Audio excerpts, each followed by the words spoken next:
Now I think it's working.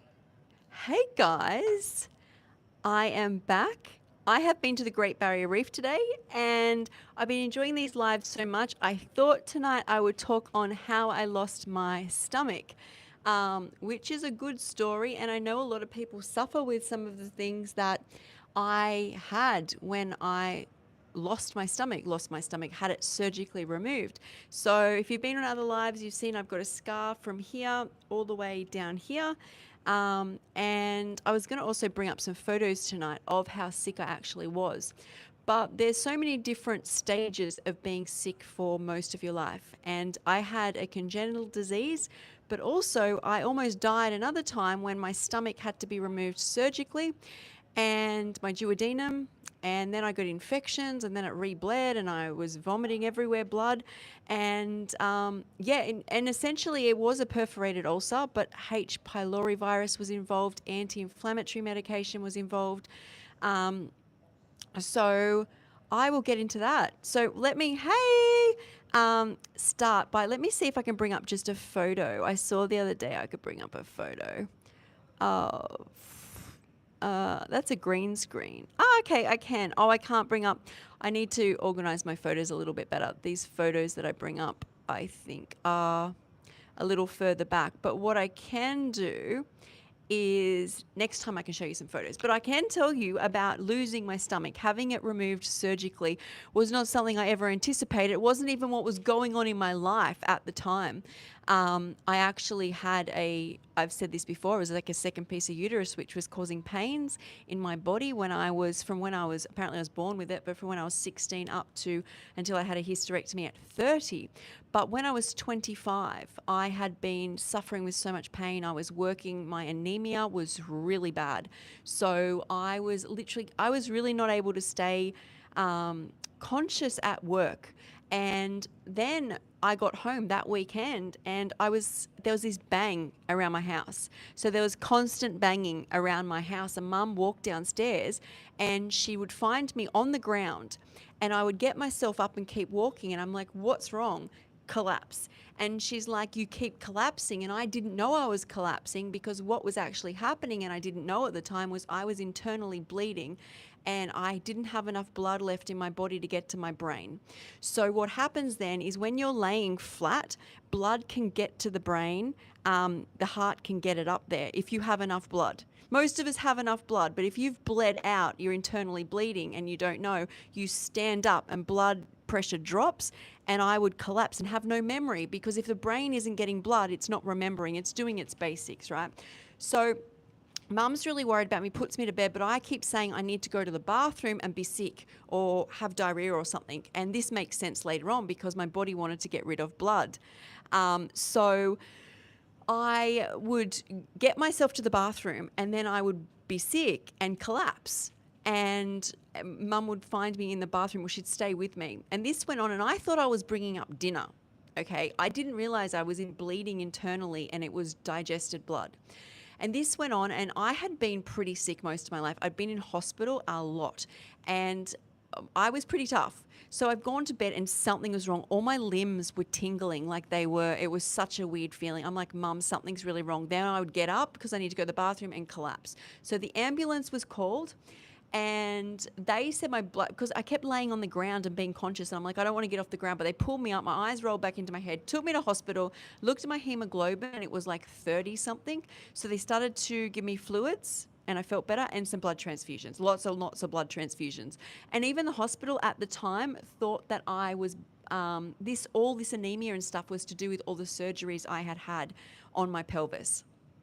So, but then a doctor said, is there any new symptoms? And I said, well, my stomach hurts at night, but it's my back, my hip, it's my normal pain. And so he said, I'll do a quick scope. Like, I'll go in and do a scope. Said to my mum, I'll be really, really quick. You can go home, have a shower, and then see what we do with the next. Anyway, 14 hours later. So they went in and I was bleeding and they couldn't stop the bleeding. So they're transfusing in the surgery. Then they had to transfuse for hours while they brought in another surgeon from another hospital, because the surgeon at the hospital couldn't do the operation. So they brought in another doctor.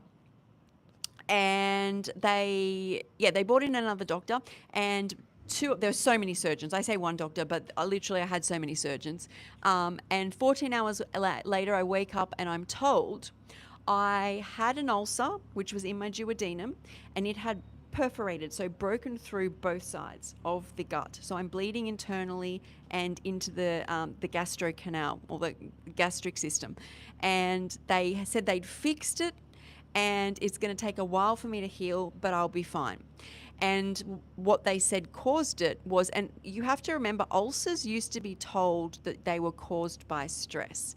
And the year before I got my ulcer, duodenal ulcer, there was two Australian scientists who won Nobel Prizes for finding out about the H. pylori virus and how bacteria, and how that is involved. I don't know, is it bacteria or a virus? I think it's a bacteria, but I don't quote me on that. H. pylori. Uh, anyway, so whatever it was, let me have a look. Let me just stop here and have a look. So I'm not sick now. I'm well.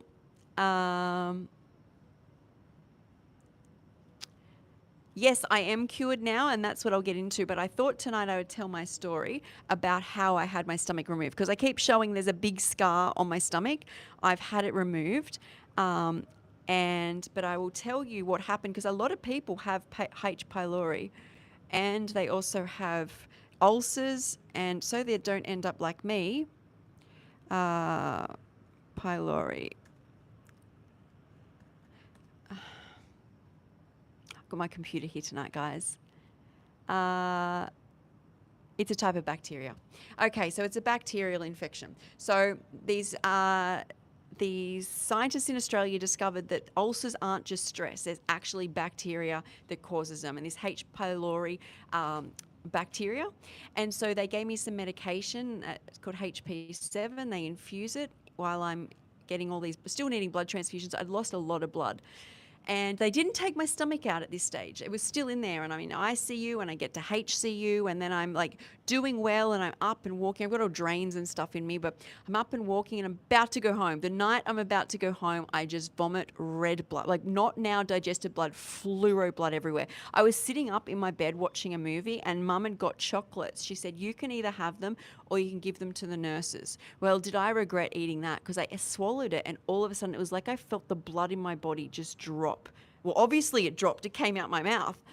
And the nurse came in, and it was over the phone, over the bed, over the wall. It was full on exorcism. So, that happened, and they rushed me back up into surgery, and I had another massive surgery. It wasn't as long, I think 3 hours, 4 hours. They tried to fix my stomach again. So they cauterize it, they burn it to try and close all the wounds and the bleeding. Anyway, I then come out of that, and they said, if you vomit blood one more time, we have to remove. And they drew this picture. They removed my stomach, my duodenum, and the top of my intestines. And I vomit blood. And they removed most of my stomach, the duodenum, the ileum, the top of the intestines, they're the ileum, and they sewed it together. So I digest straight down. Well, at the start, there was a little bit of stomach, but over time, I've had many surgeries. This is where I've had over 60 surgeries, and this all feeds into this, because every 6 months I was having to have scopes after this, and they were having to scrape and test for ulcers. Also, I had other gastro issues that came off the back of this, and also came off the back of other things. So this is where they all add up.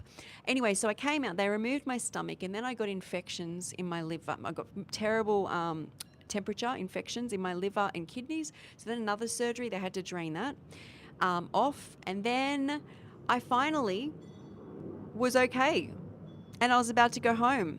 So have never been with a woman. Sorry, I'm just having a look at this. So that's my story of how I lost my stomach, but I'm telling it because I believe at the time I was on a lot of anti-inflammatory medication for my gut.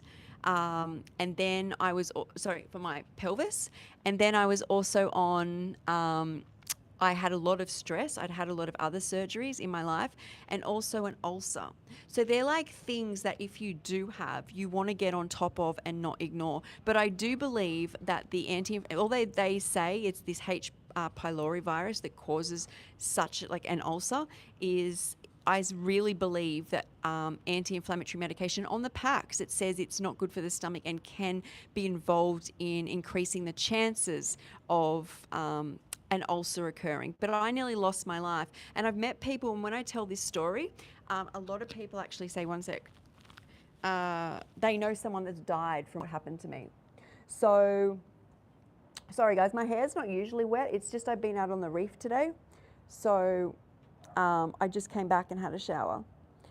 So yeah, HPV. I had an ulcer from H. pylori, yes. So it's quite common. Actually, as a health coach, I know a few people who actually have it at the moment. And I really do believe that lowering stress can really, really help with all disease. But it was like this trifecta, right? Is I had the virus, the bacteria, I had anti-inflammatory medication, and my body was so overstressed. And also, I think the main thing is I didn't listen to my body. Is the pain that I was having at night was horrendous. So, but the pain I had in my back was really bad. So that was the main problem I had. So I didn't notice this ulcer, and then I've lost organs. And so that other people don't lose organs, it's like, listen to your body. But I also, like, a lot of what my body was running off. So being that sick, I wanted to work. I was either working or in bed. I only worked in my life for 4 years before I got well when I was 40. And during that time, to run my body, I was living off coffee, cigarettes, pain medication. So this is just asking for disaster, right? And this is why I'm all about self-love. And, people are always like, I've got to push through. I work. I've got to push through. I'm a mother. I've got to push through. I'm this, I'm that. I'm like, you're no good to somebody dead. And I nearly learnt that lesson many a times, but I kept doing it until if you've heard my story, I basically lost myself. I dissociated and didn't know who I was most days, couldn't stand up some days. It took that for me. In fact, the psychiatric side or the dissociation side and the PTSD side for me is 100 times, million times worse than losing an organ, because you are still yourself. Losing yourself, be going through so much trauma that you lose who you are. That's like the worst. But you can hear in this story where it's a common theme is people like, I'm getting through a day of my life. I'm drinking when I get home because I just don't like my life. I've got to get up and do it because I've got to care for somebody. And it's like, the reality is, if you keep going down a negative path, you can't get a positive. Like, there's no positive there. Everything that of mine ended up in some surgery or medication or like loss. Like, I had nothing in my life until I got myself well. I had no friends. I didn't talk to anyone. I just had a computer. I was in a bed for 13 or 14 years straight. And 25 years in a bed, just off and on, off and on, off and on. I'm new, so I think it'll be really interesting to hear the story. Hey, party boy. Hey, I'm just having a look in here. But yeah,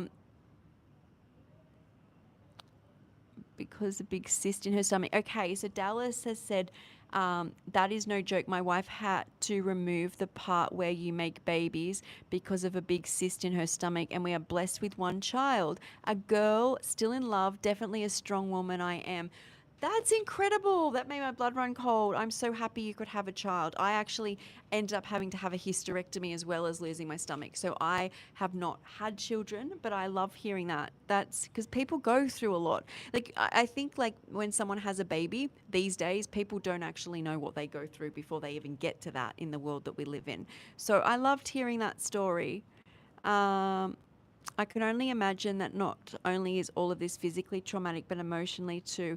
If I threw up so much pure red blood over the room, it might mess it up, to be honest. So I think what you have to understand is, by the time I lost my stomach, I had been in chronic pain and couldn't really do anything but either be in a bed, and a few times worked or got to school. So I almost, like, losing my stomach for me was almost validation, because I felt I was always sick, and it was always fibromyalgia, chronic fatigue. You've got a congenital disease, but why are you in so much pain? Like, it wasn't like I had anything before this that anybody classified as, like, well, in their terms, like near death. Doctors only deal in near death. When you, as a chronically ill patient, get that, And that's why there's no point, even with things like diabetes or thyroid and whatever it is you think you go to the doctor for, and that the doctor's actually concerned. They can't be. They're actually concerned with numbers which actually scale into the, trust me, I've been to doctors for so long. The only time you've got a whole heap of them on you, or you've got them calling, or them working their butt off, is when you're near death. Anytime you're classified, and that's why I look after myself every day. And I'm not here, as I've said, to say you have to eat raw food, but you've got to look after yourself with your diet. You've got to get movement. You've got to think about what goes into your body, because it will have an effect. The amount of people who actually make videos and reels like, my doctor gaslit me, my doctor dismissed me. Doctors don't deal in chronic illness. I swear, I've been around them so long. So that's why I am here, because you've got to look after you. So if you want this chronic illness, and it will escalate, gets near death, and by that time you don't care if they care or not, because you've had it. So it's worth looking after yourself, however that is. And I also think that it can seem overwhelming to people to look after themselves these days, because when they do, it seems daunting. So you got to start baby steps. You've got to start by, I would say, getting rid of processed food, getting some sort of movement, even if that's just thinking about the movement. So the first skip I've seen do a stream, I don't get out much. Hey, Bob! I'm loving doing these, connecting with people. I'm 44. It was rough. But definitely due to trauma and stress. People are already traumatized and stressed. Everyone watching this has been through trauma and is stressed. And that's why I feel like doing this, I want to bring awareness that, you can be near death and not die. Be near death multiple times and not die. And go to the Great Barrier Reef. I was at the Great Barrier Reef today. So I am at the moment in Queensland near the Great Barrier Reef.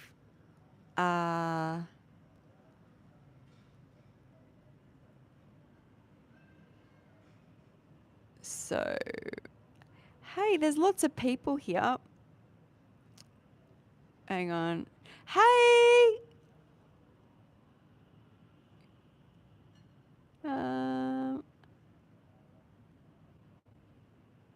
Okay, so yeah, oh my gosh, there's even more. I keep thinking that's it, and then there's more that's come through. So yeah, the main thing I wanted to share is that story, because it's really funny though.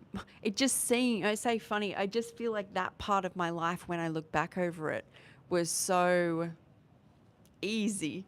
And that is probably on the records for, out of all my health issues, probably the most I've been near death.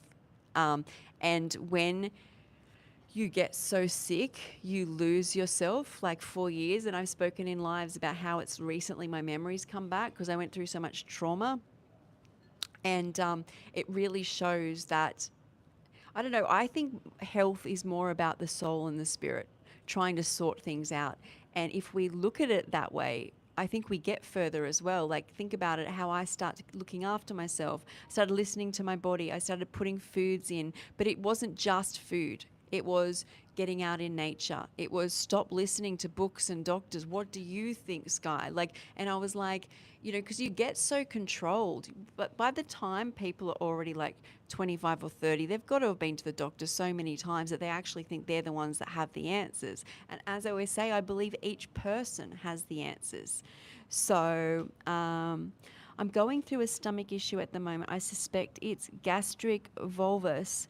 I've lost 10% of body weight. It's hard to say what goes on with the gut, but the gut is the first line of the dysfunction in the body when you've got something wrong. Like, I feel like if you have someone who gets any illness, even terminal illness or some autoimmune disease, is you'll find that they've probably had gas, bloating, gut discomfort, IBS, before that happens, because the gut is the brain is the gut. What does that say about me if my stomach's missing? I don't know. Maybe why I lost my mind. I lost my stomach, lost my mind. But it's really important that if it was me, I can't tell you what to do right now because I don't know enough, but if it was my gut, I'd start a journal. Start a journal as to, and it's, these are all simple things that I think not doctors, but naturopaths or nutritionists probably told me to do when I was really sick. but it was almost like it was so simple, it wasn't for me. It was like I had been so sick that I thought I needed something complicated and complex, that was going to fix me. But like what healed me was the simplest thing, right? And also, there's no coconut water tonight. They didn't have coconuts. Usually, I bring coconut water, so we got water. Sadly, but it's also, if you're saying you're losing body weight, that can cause other problems really quickly as well. So I would start journaling everything you eat and what goes on during your day, so that when you, like, even if you get really stressed, it was a stressful day, or I didn't have sleep last night, but also write down your food and see if you can see a pattern. And a lot of us just stop doing it. We start it with good intentions and then we stop. But every time we do something like this, we've got to think, what am I worth? What is my health worth? What is it worth? We find it harder to walk to a journal every day and write down, instead of, we find it easy to go to a specialist, because it's got dopamine and adrenaline attached as well. So we get more motivated to go do that. But the constant thing in showing up for ourselves, we struggle with as humans. So I'm here to motivate people to do those things. Um, so, so Party Boy, that's why stomach aches are linked to every ailment. One second here. Ever, yeah. And I just think, like, I remember when mine all started when I was like 15 or 16. So I'd been sick when I was younger, and then I got well. And then when I was 15 or 16, mine started. And it was and this I think happens to a lot of people, is when you first get gut issues like bloating or constipation or diarrhea or swelling. For me, those memories of that coming on seem like really traumatic and really strong. And usually it's because the parasympathetic nervous system is attached to it, and the vagus nerve, like it's all new feelings and emotions. And then as we go on and we don't get the answers we want from doctors or anyone we really see, we just, because it's such a delicate thing to help, and we usually stay stressed, dysfunctioning the gut, why we are trying to fix it and never get to what we think is going to fix it. But then ask someone 5 years later who's still suffering from gastro problems, gastro issues, is they're not as alert or stressed out about it. They now actually think it's normal, because it's just gone on for so long and they haven't got their answer. But as I said, a huge thing is that we seek these solutions all while not moving, I think stress is huge, not sleeping properly, putting things in our body that don't serve us, all while going off and seeking answers. But those simple things are actually the key. And I think we find them as humans, those very difficult. I know I did. I'm much better now. My life is committed to doing those simple things. Like, I went to the Great Barrier Reef today. Let me see if I can. I don't think I can bring up. No, I can only bring up photos. But I I took my food with me, because I can't do these things. I would be in bed if I don't do these things. I get up, I make my food. I took berries, I took cucumbers, I drank water. Everyone else had food on the boat. They got chips, they got lollies, they got alcohol. All those things putting inside me, I would be back in bed. So I have to say no to all those things. Is that easy? No. Does it make me superhuman? Yes, because I was addicted to most of them. And saying no gives me more confidence, but also I'm so much more clear in the head. These are the things we as humans find hard to do. We find it easier to eat the food that doesn't serve us, eat the red lollies, have the alcohol, have the chocolate ice cream on the boat today, and then on Monday morning go to a doctor about their issue. And then spend the rest of the week complaining that the doctor didn't help them or the doctor sent them somewhere else. And it's so important that we truly find a way to look after ourselves. So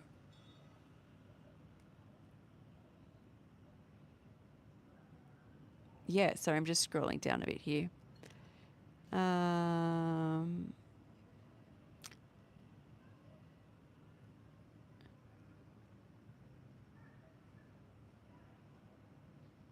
So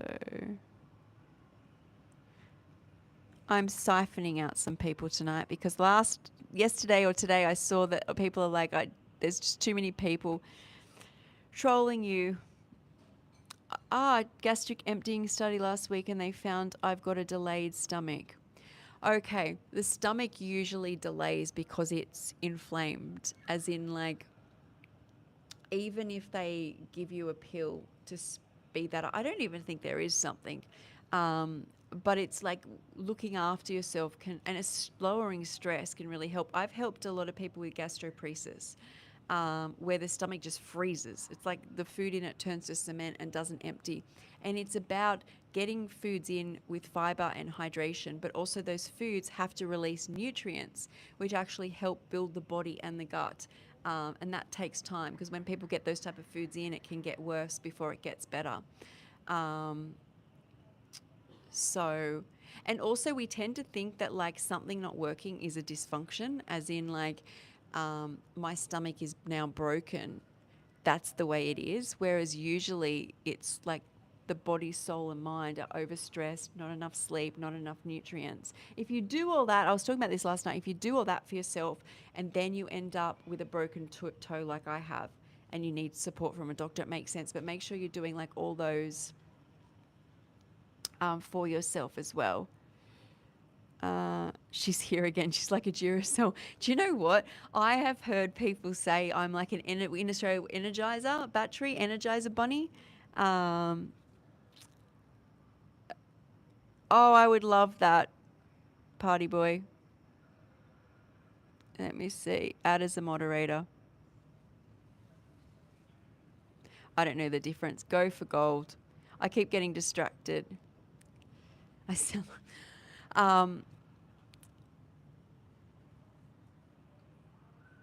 that they eat crap and feel crap. It's so simple. That is so true. So Ian Madgun has said, that's true. They eat crap and feel crap.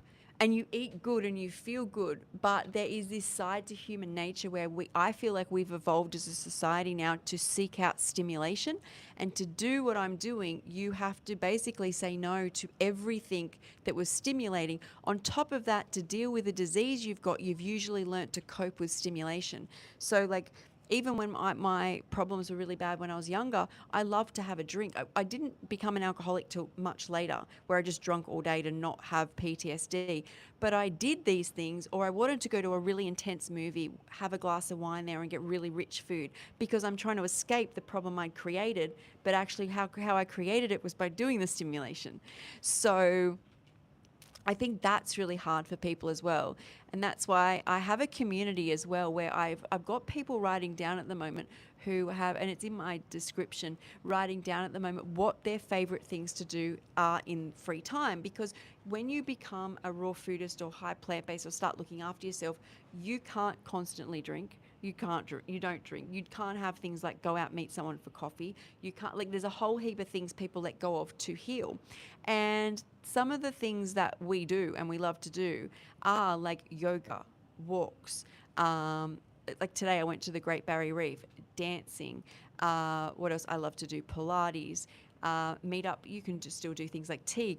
People were saying they do crafts. I'm going to do a live on it on Friday. I do like a actual scheduled live on my Friday morning. I'd been doing these talks at night, and I like it at night because I have nothing afterwards. So usually I go all day with like work. So if I fit something in, I'm like constantly thinking of something else. But when I do these talks at night, whether they go short or long, there's nothing for me to think about. So, but a huge part of your healing journey will be to create and know what you can do now that you're letting go of the things that are actually causing the problems. And you find so much joy. Like especially just sitting outside eating fruit makes me happy. Like you're so connected to the universe, but obviously it takes time. Also, if you see my reels, I still go out for dinner. I call the restaurants ahead and I make them make me salads. So I still do that, but then you tend not to want to be in those places. And also the choices you make tend to accumulate and make you feel even better.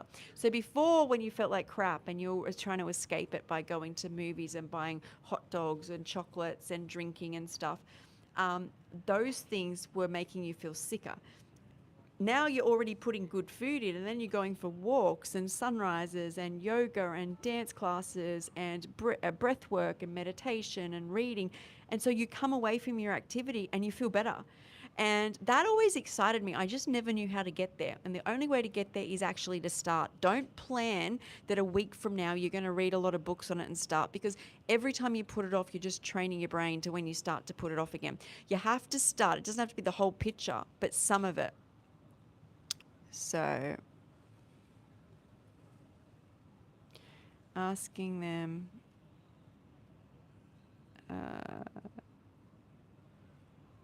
just finished on a 6. I thought you were 56. Not yet. I will be 56 one day. Can you imagine all the wisdom I will have by the time I'm 56?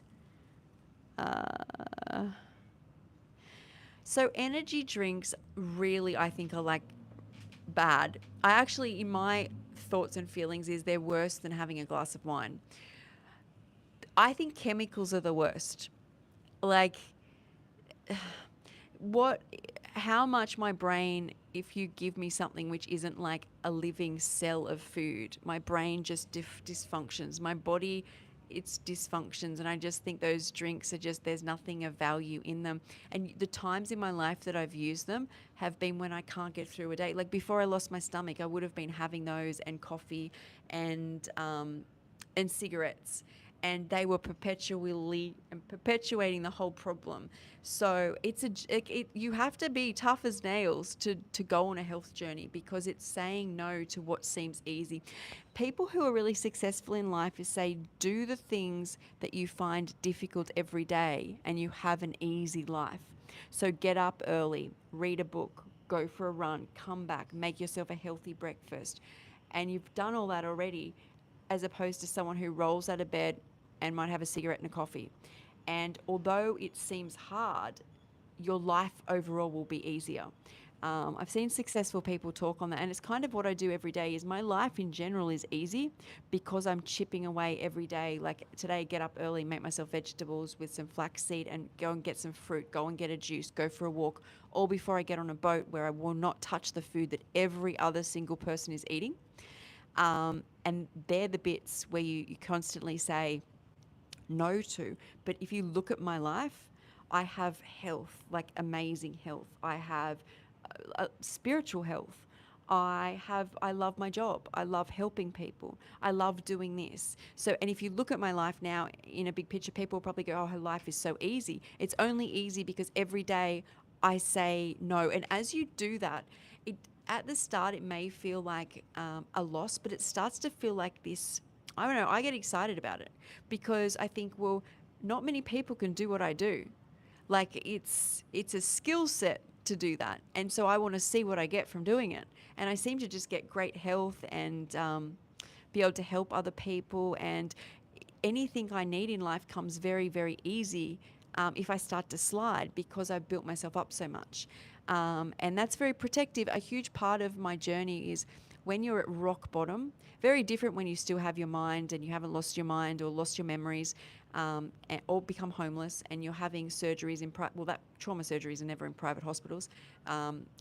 But you're well looked after. When you have lost yourself and your dignity, and you have the community, people around you don't, when you don't have respect, you don't get anything. Like you can crack teeth in a psych hospital and no one cares. No one's there to listen anymore. But I mean, that didn't happen to me. I've seen examples of this. Or a security guard threw me on the floor in the middle of the night when I was in one. Now, I see that as, I see it in two different ways. I see that as I let myself get to this stage, and I will never let that happen again. I will say no on boats to certain foods and yes to good foods, so that if something happens and I need support, people are there for me. I will not let myself get to where I got before, ever. I will do everything to keep myself not just afloat, but doing well. Like I can run, I can do Pilates, I can run my business, I can do all these things.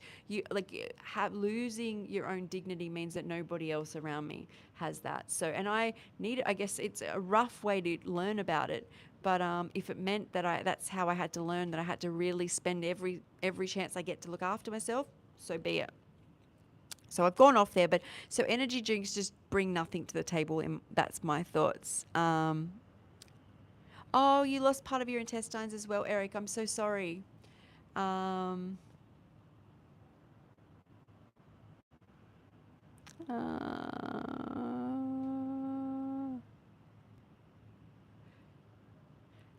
what is this and how to overcome diarrhea. So diarrhea would have a root cause, but if you are dehydrated, usually I'd say coconut water, but I don't have any coconut water. Usually I do these with coconut water. Coconut water, electrolytes. You can use some watermelon juice with some Himalayan salt, green juice. Literally, I always talk about this, but raw foods gives me like this life force even before I get the nutrients. And that I love. So read the book Great Controversy by Ellen G. White. Okay, let me bring this up. So read the book Great Controversy by... Okay, I will look into this. Overview. It's bringing up an overview. Thank you for that. I'll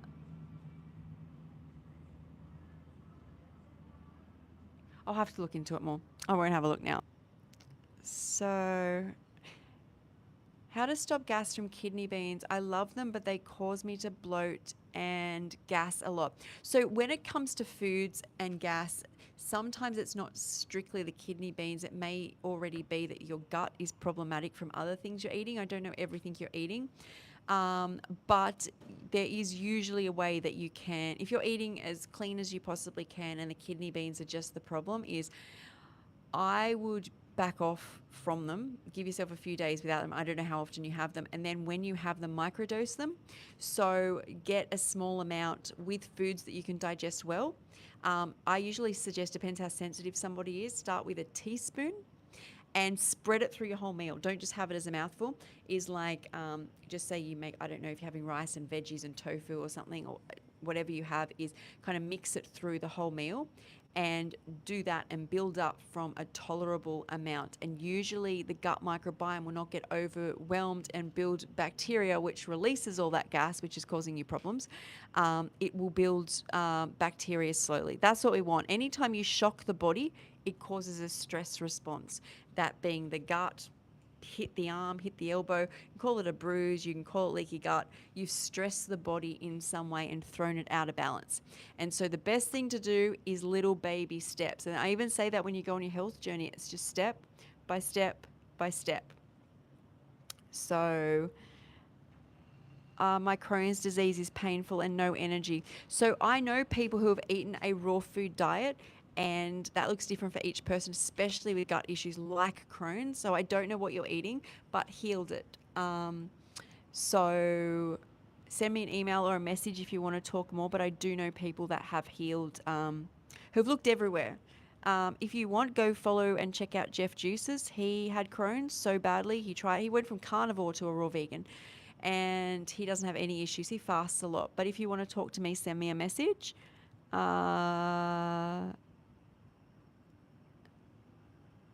Happy birthday, Nick. Thank you, Party Boy, for your help. I appreciate that. Thoughts on energy drinks?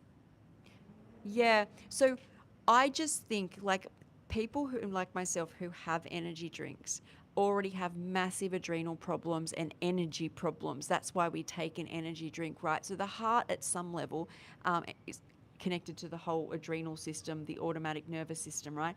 It's already in a stressful way. Otherwise, you wouldn't need the energy drink. And then usually it's people who have drunk this for a long period and the electrical system becomes irregular. And then you give it a big jolt one day and the person, for whatever reason, I've seen it cause many problems. I just think don't have chemicals. Like for me, chemicals are like a break in case of emergency situation. Like as I said, I do everything every day to be a whole food, and plant-based is even better and raw is even better. And then when I break a toe, they're like, can you tell me about your health? And they're like ticking off, you exercise, you get sunlight, you get fresh air, you're a health coach, you spend your free time not drinking, not smoking, not taking energy drinks. They're like, oh my God. And then I take pain relief for a couple of days and my break heals extremely fast. But I will take the chemicals in that situation. But everything should be about not having them, because they're just, you really like, when something comes in its whole form, it comes in an equilibrium. So even when I dehydrate something or juice something, it's not the same as like the cucumber cells, which have created their own balance with hydration, electrolytes, minerals, vitamins. They're actually like sustaining the structure and balance. So when it breaks open and goes into your gut and hits your gut wall, it's actually got everything that your body needs, if it's the correct food for the correct species, right? As soon as we start changing that, and cooking denatures, it changes the actual structure of it. And then you go to a chemical, an isolated chemical, that's literally not meant for any human ingestion. It's just was never prepared. It's like a break in case of emergency. Like, sure, if someone needs to be resuscitated, give them a shot of adrenaline and an energy drink type thing. But it shouldn't be, how did society get to a stage where we need to be resuscitated, when we wake up? Um, uh, oh, thank you. That's good to know. No, Party Boy's been here a few times and we always have great conversations. So thanks for saying that, Ian. Um, okay, I will talk on this. Thoughts on energy drinks. My friend is a healthy, functioning alcoholic. So first off, there you can't be, if you're predominantly putting alcohol in your body every day. Even though every study is showing, even a person who drinks moderately it's carcinogenic now. It's about to come out that it's all the studies are showing it's carcinogenic, so it's not good. But that's the kind of loop you get into, right? So you drink alcohol whenever he starts drinking, and then you wake up and you're so foggy and you can't function. So you need energy drinks, and it's like a really bad cycle to be in. But when you felt that bad from being up and down and up and down, just imagine how good you can feel when you have fresh juices and whole foods and sunlight, and they're your drugs. Like all of a sudden you're like, oh my God, I don't have to feel bad. My body feels so good. And then the more time you do it, you continually feel better and better. And you're like, oh, I didn't know I could not just escape. Like everything I used to do was just this escape. And now it's like better and better and better. Enjoy walking the dogs, Ian. So I can't give advice on specific diseases because when I watch people, and I've, as a health coach, watched people and helped people heal, I think almost every disease I can think of, the major ones, right? It always happens in a different way because especially the gut, you've got to start with where someone's at. So, yeah. Thank you, Party Boy, for all your hard work. Since quitting hard substances, energy drinks are my biggest vice. Oh, I wanted to talk on this, but over time I plan to get myself off them. Sorry, I jumped here. So there's an order of things. This is the other thing is, so when I was taken off, like I came off a whole lot of opioid medication I'd been on for surgeries. I'd been on ADHD medication, came off that. I wasn't a drinker at the time. This is when I first lost my memory, and the psych unit took the rest of the stuff off me and put me on crappy stuff. But I came off that, right? To get through that, I use cigarettes, coffee, not so much energy drinks, but cigarettes and coffee a huge bit. But I'd kicked all those things like fentanyl patches and opioids and stimulants. So I wanted to keep feeling better. Like I realized I could do this. So I also believe there's an order to things. So like if you're addicted to alcohol and you go from alcohol to Coca-Cola, I think that's a step up. I don't recommend somebody skipping a step on their journey. I really think so. Like if you're having like Red Bulls and you've, as I said, you've stopped a whole lot of other stuff, or Coca-Cola or a soft drink or whatever, and you're having, honor that, because the more you work at each stage, the more you don't go back. Because if you keep jumping and being like quit everything, you never experience the tools you need to get to the next level of your healing. So I wanted to say that as a previous addict is I use, and then I let go of, I think, cigarettes, and then I let go of like large coffees, and I changed that over to like chai, I think chai tea.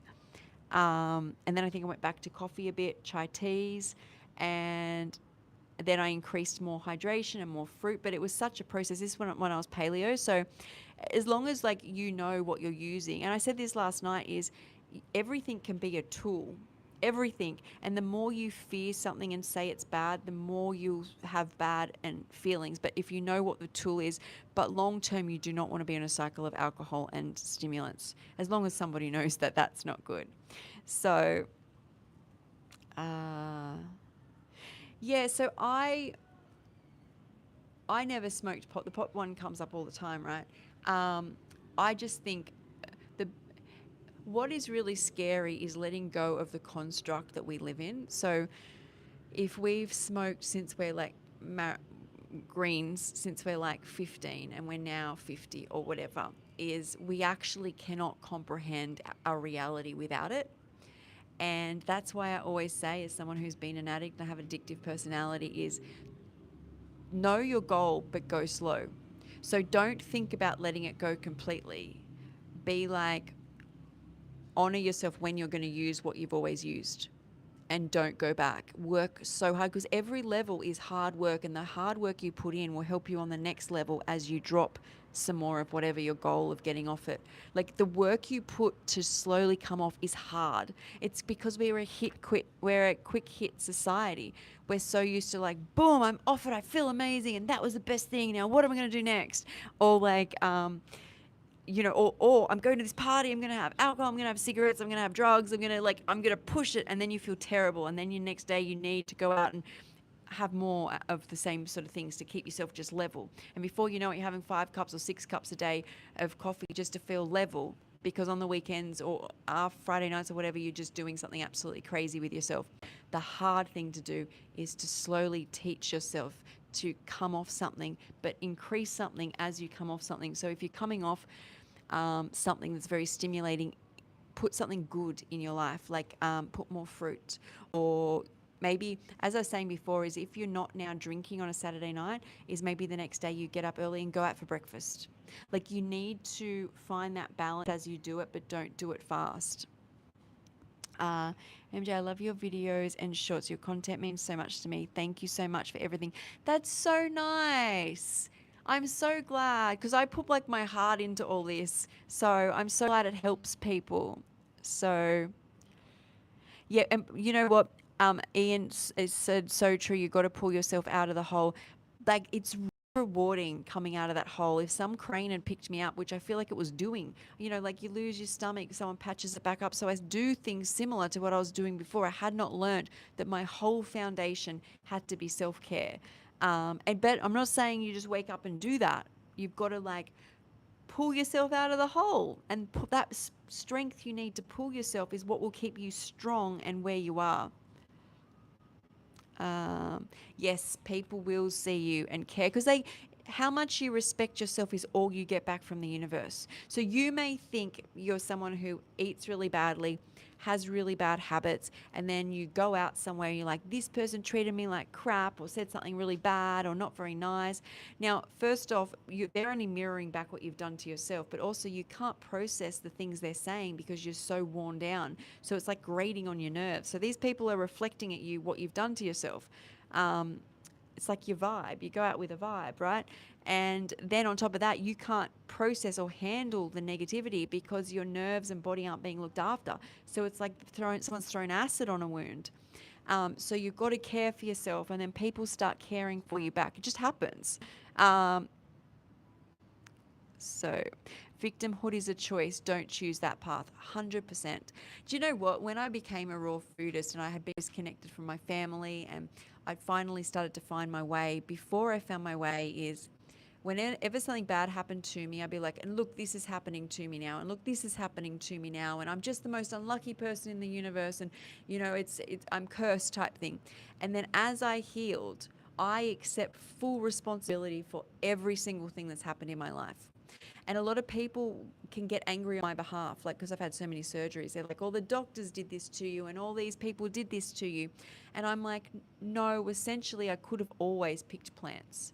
A lot of these, it may not have been as bad. Or I just feel like when you accept full responsibility, I now have full responsibility of my future. No one, if you give away parts of yourself into victimhood in your past, your future isn't all yours. And my future's all mine. So from getting up, and every choice I make, it moves me closer and closer to who I want to become and what I want to be and what I want for myself and what I want people to see in me.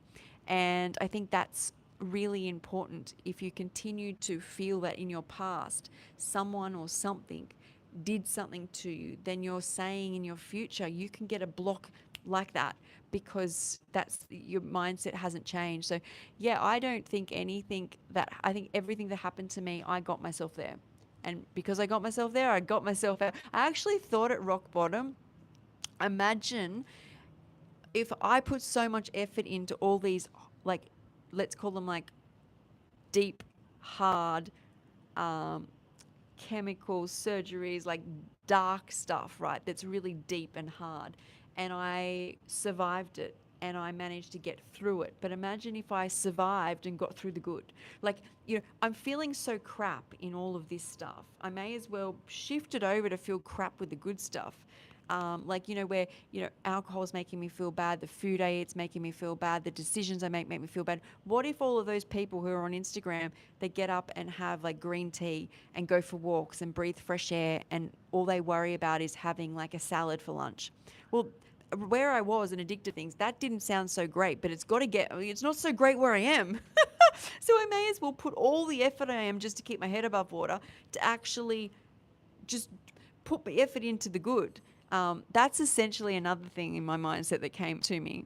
Um, so I recently had very high blood pressure. Any tips on that? So usually high blood pressure is that indication, right?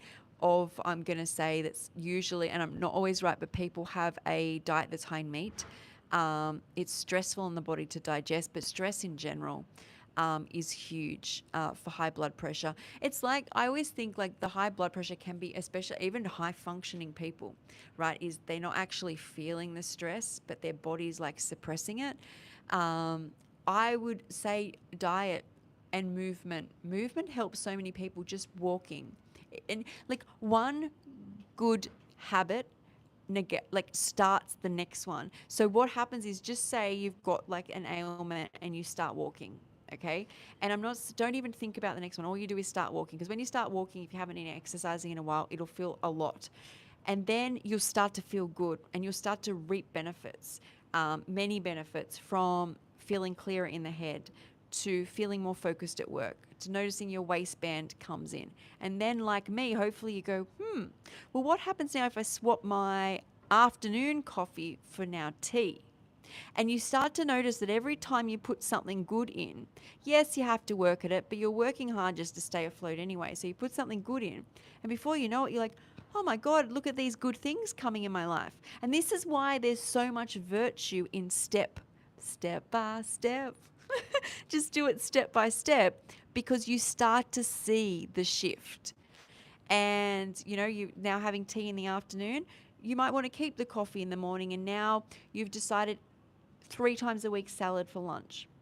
Look at that, your pants are dropping faster, you're not being as moody, your relationships with your partner's better, because all these things start coming, and only you know the work you've done to get them. So so much credit to anybody on their health journey who's got this health focus, no matter how you're doing it or what it looks like, because we all work hard at it and we get rewards that nobody else can see. So a lot of people get rewards from things that are stimulating instantaneously, even if that reward is becoming a hermit from, smoking greens, right? Is whatever the reward system, or it's something stimulating. So they're like life of the party. They want lots of attention. So you are actually doing the walking every day, and the only person reaping the rewards and that can see them at this stage is you. But then you start to realize that's how life works. Is the only person who really matters and ever did matter is you. And then the more you look after you, like even parents who start looking after themselves more, these habits reflect onto their children. So little did you know, you didn't have to keep telling your children to do something. Is if you start doing it for yourself, you start to notice that they shift, and that you're not so upset with them and not blaming them all the time. But these are rewards that only you see. And we live in a society where we want, a whole lot of grand rewards, like maybe we want to buy a fancy car and get this hit of like people who see us in this fancy car. Well, in truth, I'd actually prefer to spend most of that money on fruit and vegetables, or like, I don't know, something that's going to like give what putting the health and good into me gives me is like this magical world that only I see.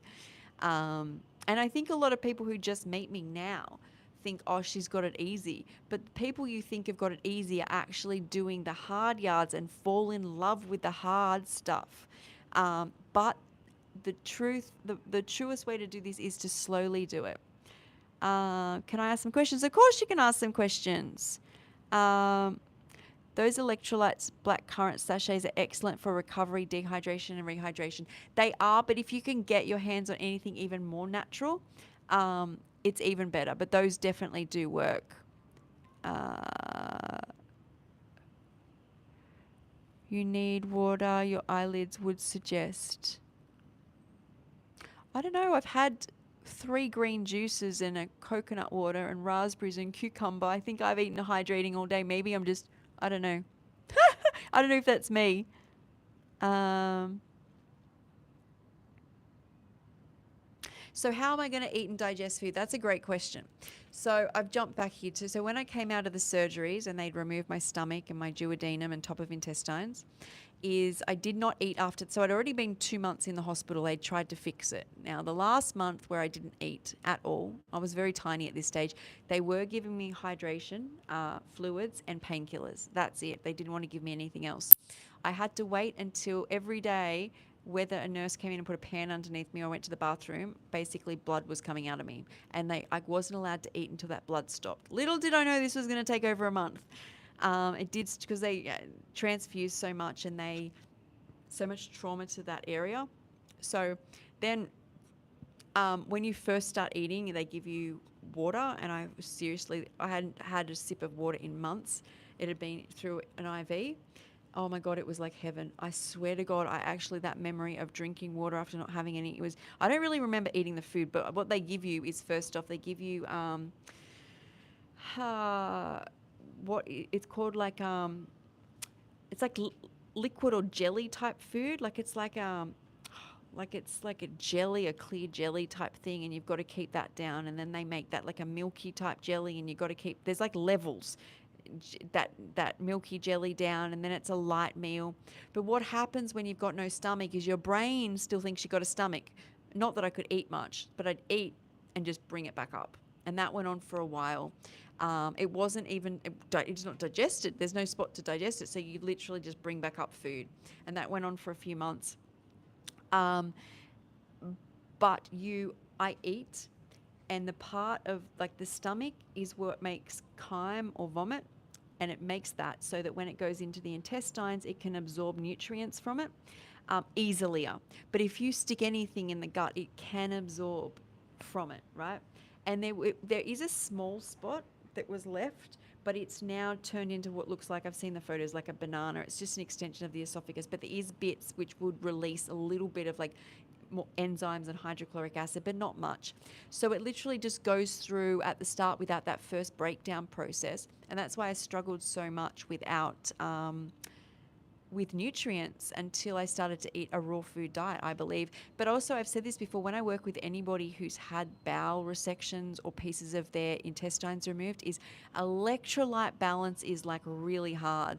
It's really hard because basically when you stuff up the top part of digestion, is everything underneath is not good.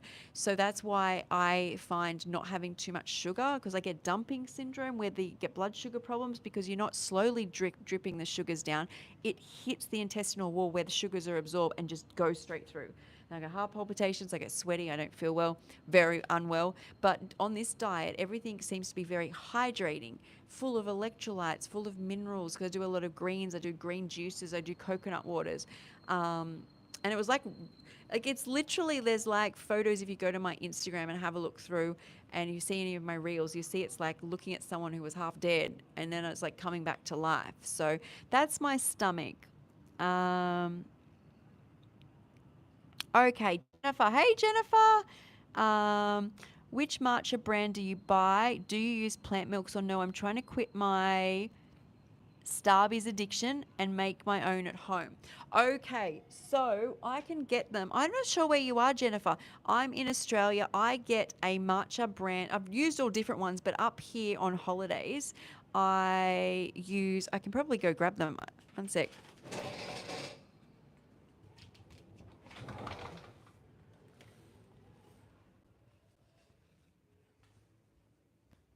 I know you guys can still hear me. Oh, it's a bit of echoing in here.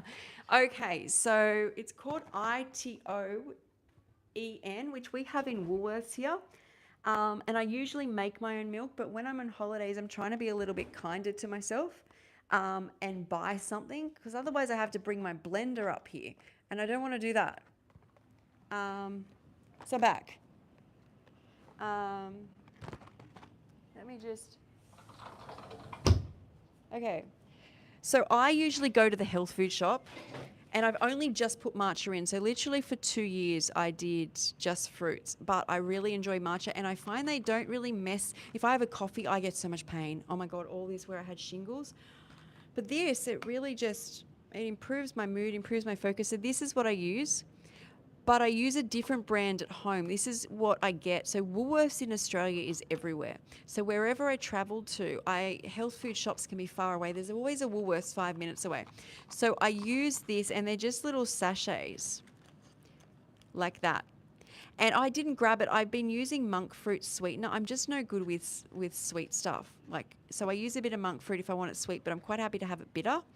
But also at home, what I do, this one works. This is from Woolworths in the fridge. It's like the only one. I had another one. It was giving me symptoms that had like emulsifiers and acidity regulators in it. It was the only one I could find in a health food shop too. So this has filtered water, organic almonds. It does have organic brown rice and sea salt. But a friend of mine who's up here found one that's just the almonds and salt.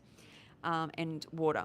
But while I'm up here, I'm not going to, as long as I don't react to it, I use this water with the sachet. But at home, I'm going to do a big video when I get back, like my whole day again, how I make things, because I think they're just like, you can see everything I do. But I get hemp seeds and dates, so it's sweet already.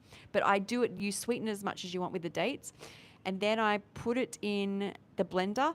I put it through a nut milk bag. I wasn't putting it through a nut milk bag, and then it was being like a milkshake. So I put it through a nut milk bag, and I get about 3 or 4 days worth of hemp milk. And then I have it with my matcha once or twice a day. And I found, especially doing the not as much sugar, it really helps. It's helped with my focus even before that. But yeah, I like the feeling of it.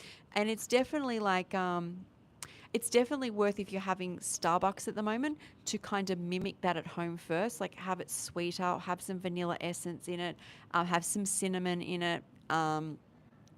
So yeah.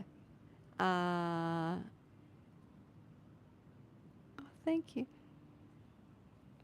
Bad chemical. I don't think energy drinks for any other reason than caffeine. Let's speak about it for what it is.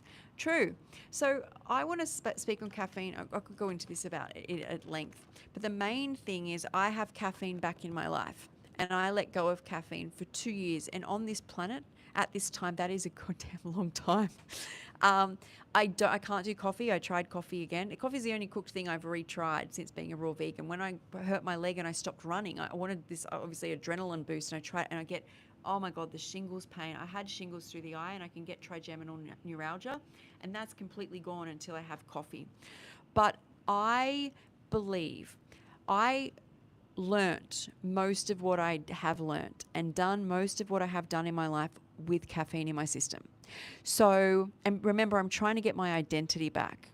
Okay, so I worked out that when I have a little bit of caffeine, it's almost like reconnecting to myself. A lot of my memories have only come back since I put a small amount of caffeine in, especially my hospital ones, which is good, and it sounds bad, but it's like I didn't remember anything. You could ask me things about my past, I barely remembered anything, and everything's coming back on. So I believe not only is that stimulating effect helping memory and helping focus, but I also believe that most of us, I started having it at 16. when I first started getting sick. And I don't have as much as I used to. I'm not living off it, but there's caffeine in my system now. And I just noticed one, my ADHD, it does it with coffee. I seem to get hyper focused, the same as stimulants. But then once you wear off, they've really screwed with your brain. Stimulant medication, I mean, like with ADHD, you're worse off. But with this, it seems to, and I think it's because of the L-theanine, which creates a slow release with the neurotransmitters in your brain. It seems to give me sustained focus all day, and I don't feel like I need, like when things don't feel right, that I need to go and have one. So, yeah. But I find it easier to have with milk, but I see girls having it with coconut water. I just think that it's very strong. It needs a bit of milk. So, but yeah, the caffeine, I don't know. I find that for me, I like the caffeine in my system. It's not a huge amount being matcha, but yeah, food is energy. Did Moses drink energy? So on that is I've already said this is I don't like a lot of caffeine. I can go days without caffeine. I don't need it. But I've always said if I ever went back to eating cooked food, I wouldn't be able to function. I mean, I had chronic fatigue as it was, but there's so much fog.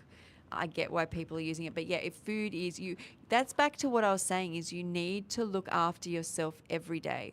And so when you put something like this in, you can honor yourself. Like it's like I always say this, I like to know my tools. Like in caffeine or matcha is an enjoyable ritual, but also I know that there's caffeine in it and I've thought through what it does for me. And that is I had it my whole life. It's clicking on something in my brain, plus my ADHD is so much better.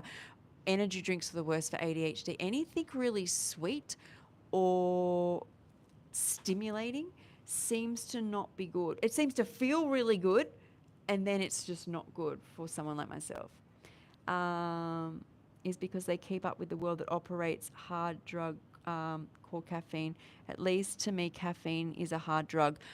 Look, and you're totally fine to say that it's a hard drug. I used to think cacao, which I don't have that much anymore, people call it crackow.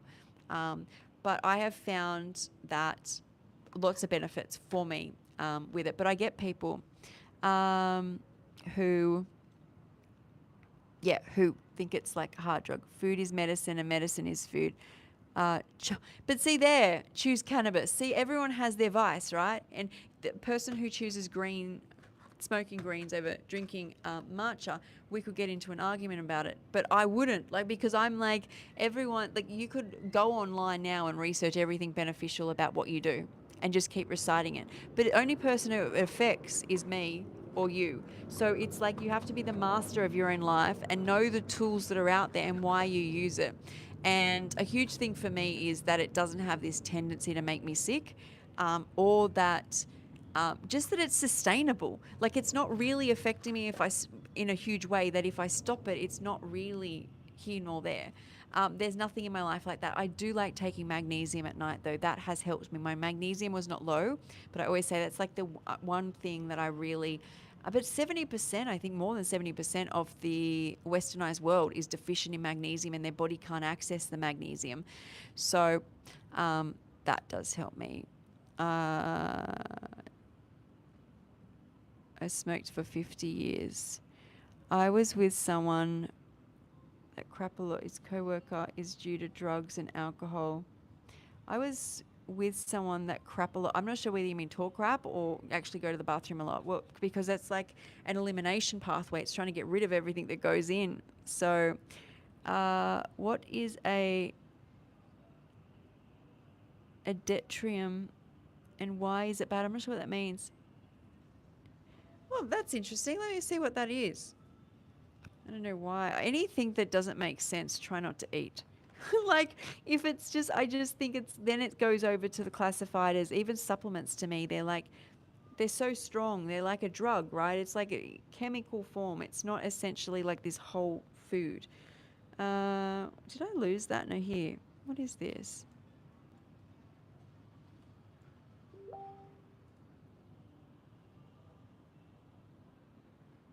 It's thinking. Here we go. It's a stable isotope of hydrogen, which basically an isotope is just, it's going to be stable, right? And more Not so volatile. Not like an atomic bomb, right? Or I think an atomic bomb is even an isotope. I don't want to get into a chemistry discussion now. What is it used for? Okay. Yeah, fusion reactors. And military. I don't know why you'd be eating it in a coconut. Or maybe I read that wrong. Maybe this has gone right off now. I don't know. What is good for you then? Okay, that's a good question because it's so confusing, and that's why I don't get on here. And even though I eat a raw food diet and it completely saved my life, I don't get on here saying you're all wrong and you should be eating this, because it's such a journey as to what you do. But I have found this is what's healthy. Start eating healthier than what you're doing now if you know consciously that you don't feel good. And that means, like, for me, I was talking about this last night. It's worth watching that live where I talk about how I discovered when I felt best in my life. And there were a few key components. I won't go deep into it, but I reflected that it was summer school holidays where I'm running around with no shoes on. I lived on the water. So water, sunshine, bush, all day. I hardly ate because I just was like living off nature. And then the next thing that came to me was, out of all the diets that nutritionists and doctors and naturopaths had put me on, a plant-based one that was very, very, very simple that I had done. And I've done like soup diets. I've been on like low candida diets. I've been on Atkins diets. I've been all sorts of things. Out of all of them, it was a plant-based that you just ate it all, and you put a bit of soy sauce on it if you wanted, and salt. That was it. And every second night you could eat what you wanted, but it was predominantly you just eating plants all day. And I remembered that, and I'm like, okay, I'll start there. Well, I was already doing it, but it was like reassuring me of what I was going to do with my future, because that's all I had left. These are the times I felt best. The other one was that my dad was never sick, and we have the same genes, and he basically ate plants and exercised. So they were my starting point. So my suggestion is, whenever you felt best in your life, and start there. And then if whatever direction it takes you on is keep doing better for yourself. So just say you start by eliminating processed food. Honor that and keep showing up for yourself over and over and over. I would suggest start it. I don't know. I think where most people are is just get rid of processed food. If you're someone who follows me and you're a raw vegan or high plant food, that's a different story. Okay, you can always try doing that different ways. You're already doing amazing if you're doing that. And if you're doing that and still having problems and still having processed food, I would just stop the processed food. And I'm not telling anyone to do this forever. Is you get to understand how it feels in your body. That's what I think is key. I don't want to be up here preaching about benefits of things. I want people to be like, oh my God, I tried just getting rid of processed food and it made a huge difference to my life. I can't give someone that through a reel or a video. Only they can understand that. So that's what I want for people, is you navigate yourself. Get your power back. Yes, I vaporize nowadays and eat it, but occasionally combust as well. I don't know what that means. I shouldn't smoke anything. No, you should not smoke. No one should smoke anything.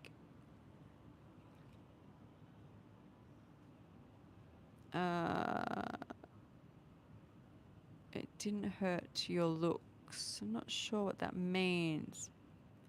So sorry to hear. I was just diagnosed. Please seek whatever you can. It is controllable, especially the healthier you are. I think health is like, we came to this planet to love ourselves and be healthy and feel good, and because of the way schooling we're just trying to like escape, like the way that we're told things, and then we feel bad, and then our spare time is spent smoking, having coffee, having stimulating food, because we think that's the only time we get to feel good. But if you work hard on your health and you put water in your wine glass and just pretend it's wine. That's what I did when I got over alcohol. I had to make believe. I'm like, is there a real difference at this point, Sky? Is there really a difference? If you actually sat and thought about it, you feel better not putting alcohol in. And so I just put in a wine glass. I still do it when I'm at restaurants with my parents. I'll always get a wine glass and some people I say put mineral water in, or put, I don't know, tea in, or your coffee if you need to get over alcohol first, step by step, right? Don't quit everything at once. It won't work. You got to step by step. Hopefully you can just play the song and you hear me going, just step by step.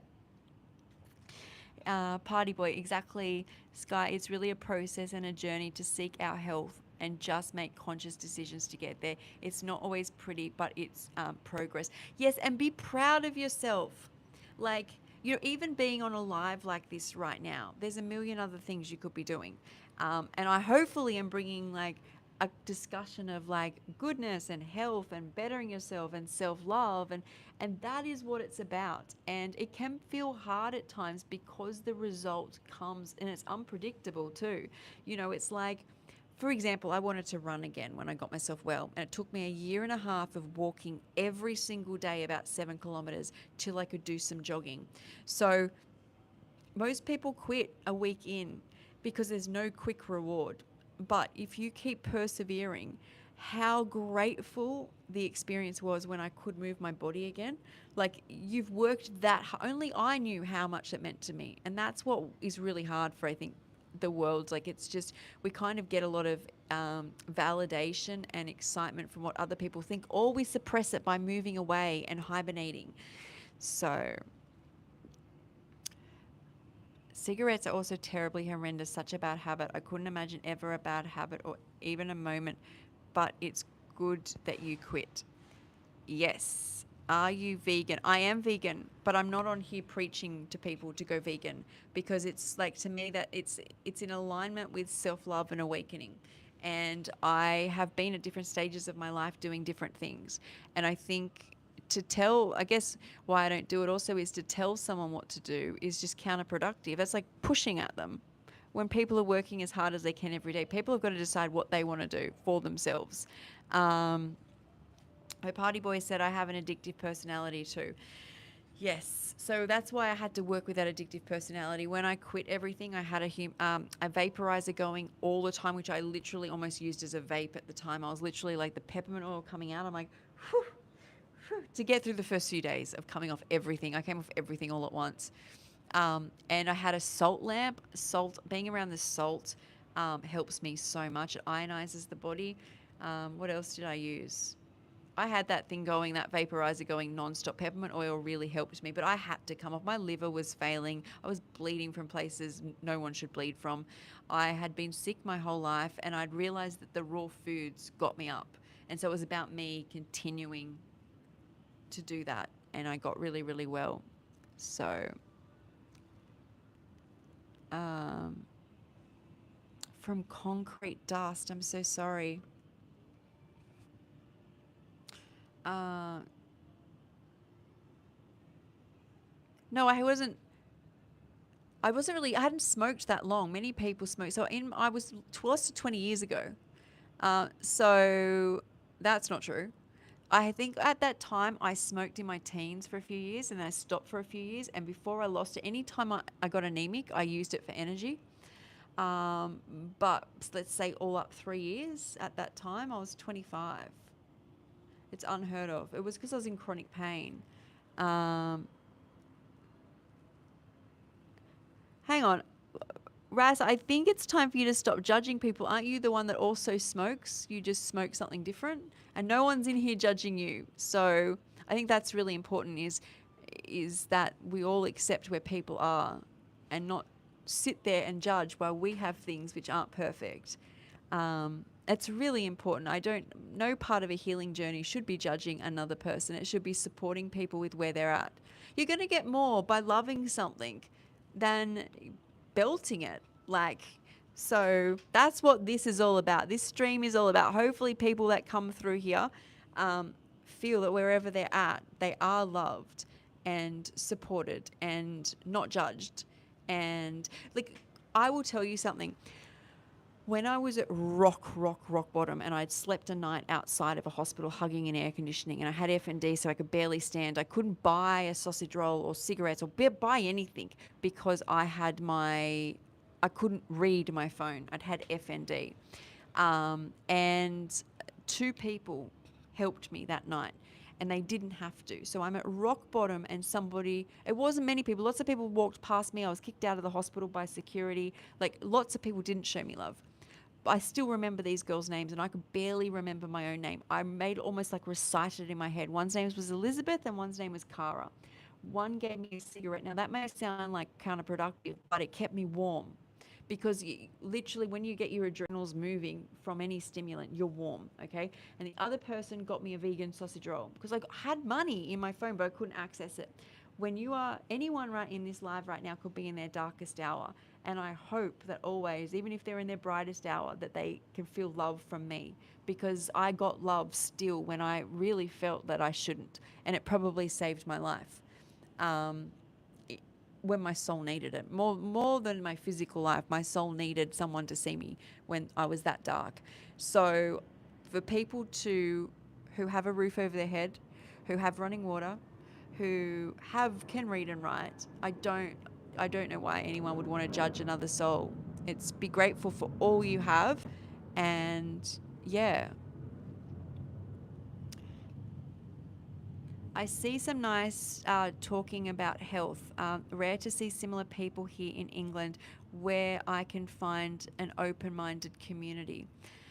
That, I think, in real life can be hard when it comes to community. What I find when people get together is, as long if the group is health, and walks and nature and whoever you are, like bring whatever you're eating or doing, I think that's beautiful. But when people start, and that I don't know much, I'm in Australia, but a lot of like health groups are like, you have to do this and you have to do that, and then um, you become who you hang around, right?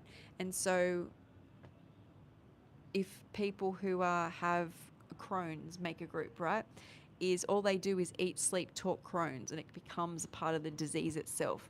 So a health group would be amazing. It's really hard to find like healthy minded people where it's like building each other up. Oh, thanks, Jennifer. Uh, hey, Dog Defend, all these people that come back, I'm so glad. And I was saying this the other day is I do connect a lot with other like people who are online, but in truth, I feel like I know people on these lives or that comment on my posts and stuff more so, like that I'm connected to, than even just because you're not on a camera doesn't mean that I don't feel so grateful that I can share and you guys can share. 65, I'm the only one in the family that hasn't had cancer. I don't stress. That's good. Um, unless you get hit by a big truck. I spent years crying for myself and using the worst coping mechanisms, but now I am taking control of my narrative and learning who I am without all the BS. You know, it's really hard to acknowledge that you had it wrong, right? Like when I look back, I had to say to myself, Sky, this was always you. That's like real tough stuff to do. And when you do it, it gives you strength. You feel really, really good. So that's great for you, Russ. That's great that that worked for you and your pain. But a lot of people on here go through things, and nobody has anything that stimulates or numbs unless they're in pain. So, you know, we all go. I mean, I had they the disease, chronic disease I had in my hip, which was a second piece of uterus, um, which had me on a walking stick, which had me on OxyContin 500 in the morning, 500 at night, a fentanyl patch, ketamine, Botox in the spine, local anesthetic in the spine. But I still didn't set out to say that even if I saw someone outside who had their life smoking, and I at the time maybe didn't smoke or smoking the greens, I don't judge, because when you've been in enough pain, you know a lot of it isn't seen. It's not the physical stuff. So we all do things to get through life. A good I'm a lifelong biker, come too close to death too many times. Nearly died from blood poisoning. Now I laugh at death. Wow, you know what? I worked with a guy who had who was a bike, not a bikie, but got a bike, and everyone said don't do it. Everyone who's has bikes has accidents. He had the worst accident. I reckon it took him 7 years to get over. I don't even know if he's still over it. So, but maybe it's also like as we grow, do we fear death as much? I see it like it's my soul wants to leave. Like my soul knows when it's going to check out. It's come here to learn something, to do something. So, um, are white and grey hairs the cause of high blood pressure? So essentially, they say copper deficiency is what causes grey hairs. My hair went really grey and I lost most of it before I got myself well. And now I don't have any. It is blonde and dyed.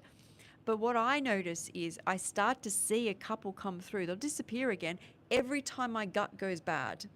Like, as in, like, because when your gut's bad, you're not absorbing things. And when my gut goes bad, I then get bloating. And then I notice I get rashes really easily. Like, you get heat sensitivities.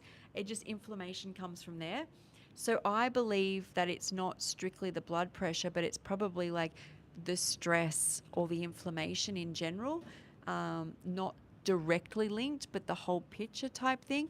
But as soon as I started to put like more nutrients in, everything changed for me. Like, it was especially because I was outside so much, my hair just went really, it started growing back and going blonde. Like, not this blonde, like that's really blonde. I need to get it dyed again. Actually, it's growing so fast. Well, obviously compared to where it was. But yeah, the more I looked after my health, those like things like nails, hair, skin, all just self-corrected. Um, yes, but remember, with genetics, we're now talking about epigenetics most of the time. So yes, your microbiome will have a tendency to be this. Well, it is the same as your parents, because you've not just grown up around them, but even when you're born, you get their microbiome on you.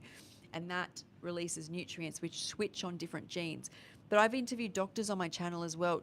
Dr. I think her name is Dr. Tommy. I think that's how you pronounce it. I don't know exactly, but she was saying I think it's like 93%. It's a massive percent, which is epigenetics, which means it's switched off and on basically by nutrition and environment and stress. And the set ones are like that, like the set genes, they're a really small amount, and they're like that you're a boy and you're a girl. And eye color, but most of it, the rest of it, it's like just switched off and on. And this is where all this methylation comes in, where that's just part of it. It's massive. Well, then the ladder. Out of people think they're doing health benefits the right way by doing their way, which oftentimes is the wrong way. But see, I don't think when people get it wrong that they're actually getting it wrong. As in, like, the only reason I know things are wrong is because I had to learn. And also, a healing journey is never a straight line.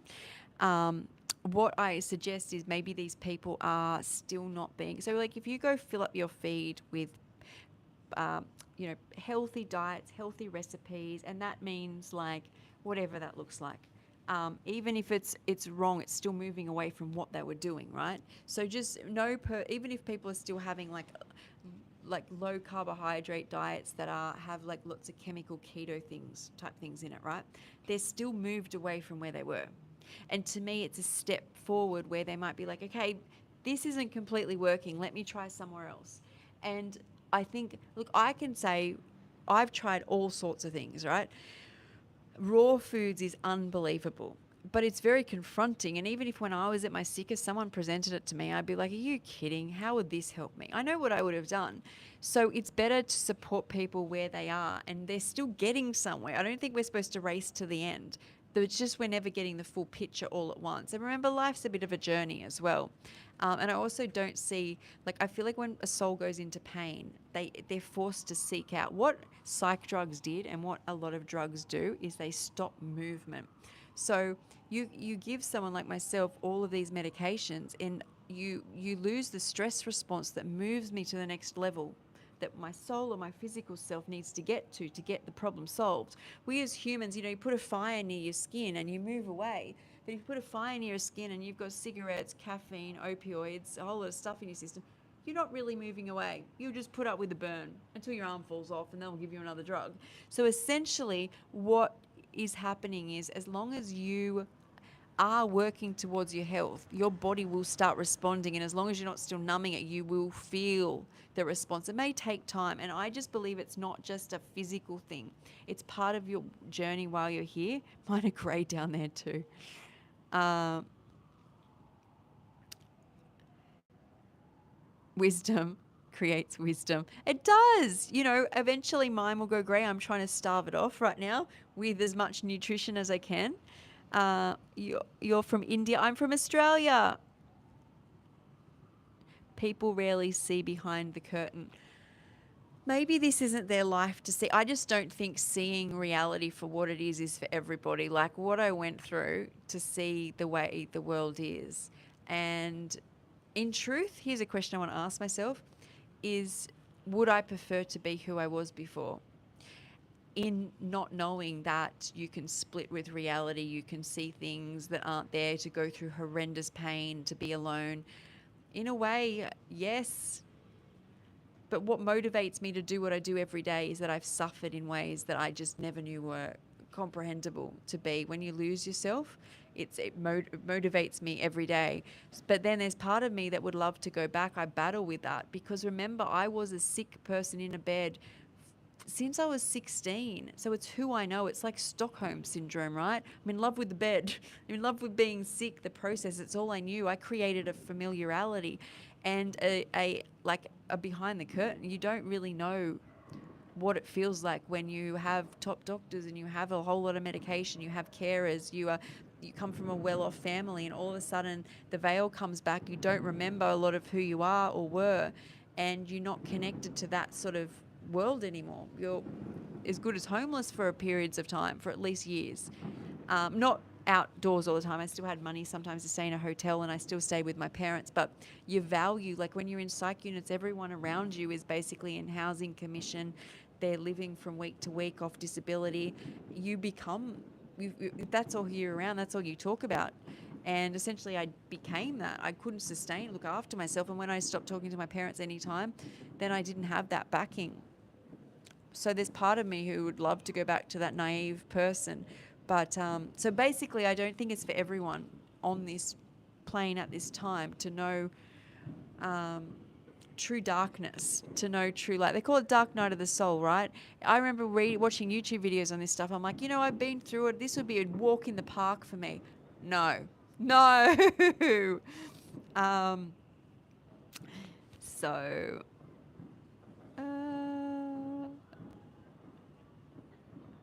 It's really funny actually because when I read the comments, and thank you Party Boy for deleting, I don't know, whatever you're deleting, but you'll see someone go like all the like negative, and then you'll see like positive, negative, positive. Like so it really doesn't affect me.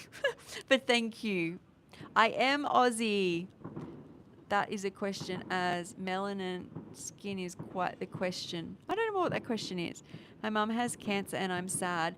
This is another thing, is as a raw foodist and somebody who gets into like raw foods and juices and has healed themselves, they want to heal everybody. And it can be hard when you know someone who is going through something and you find a way or an answer and they don't want to do it. And once again, it's like it's their journey.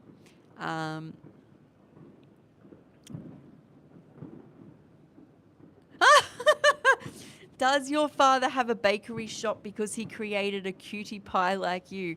Thank you. Do you know what? When I was younger, I was at a nightclub and my dad worked close to the nightclub in the city, and this guy came up to me and he goes, I know your dad. And a lot of people worked for my dad. So I was dreading the day I'd meet someone that knew my dad.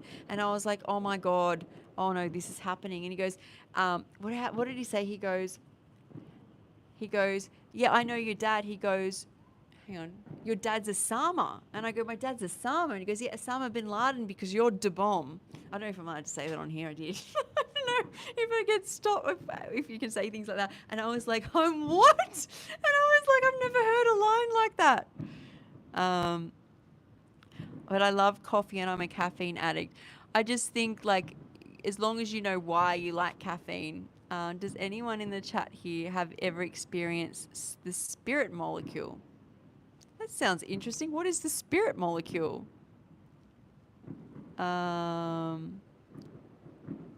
Yeah, I'm with you, Bob. More explanation. What is this? I feel like I need to meet, maybe I have met the spirit molecule. Study the spirit molecule. I need to study the spirit molecule. That sounds like right up my alley. What is a spirit molecule? If anyone's wondering what I'm doing, I'm looking on my computer. So spirit, there's fireworks going on. Can't see them. I can hear them. Spirit molecule. Oh, okay. DMT. Actually, I've read that book. Yeah, I don't think I want to go down that route. Oh, there's more to it. Okay. I used to like really look into that kind of stuff, but then when I dissociated and felt like I was on planet Earth, all I wanted to do is come back, and I thought I'm never doing anything brain altering again. I'm back here. I want to ground. I want to stay here. That's probably why it's easy for me to stay away from addictions these days. I do not like to not be here. Yes, I've got no stomach, no duodenum, and top of intestines. Wear a jumper. It is getting cold, actually. We lost to Woolworths. I know, Australia's so behind. I bet you we lose Woolworths, and Kmart won't be popular in 10 years. At the moment, we're all Woolworths and Kmart in Australia. I am a vegan. Is a 140-kilometre round trip. You must live in the outback, Bob. Am I a snail? Maybe. Or maybe, I don't know if you're talking to me. I'm from Australia. Is an active fueling ingredient in ayahuasca, like the mother of consciousness. Caffeine is tough. I get crazy withdrawals unless I can wean carefully. Isn't it funny? Like, coffee is so readily available, but people really struggle. I mean, we've spoken about this many times. I'm not the only one. Many people say the hardest thing they've been alcoholics and they've been on all sorts of addictions, and the coffee's the hard one to quit. Oh, thanks, Bob. Bye. Lots of love and peace to you too.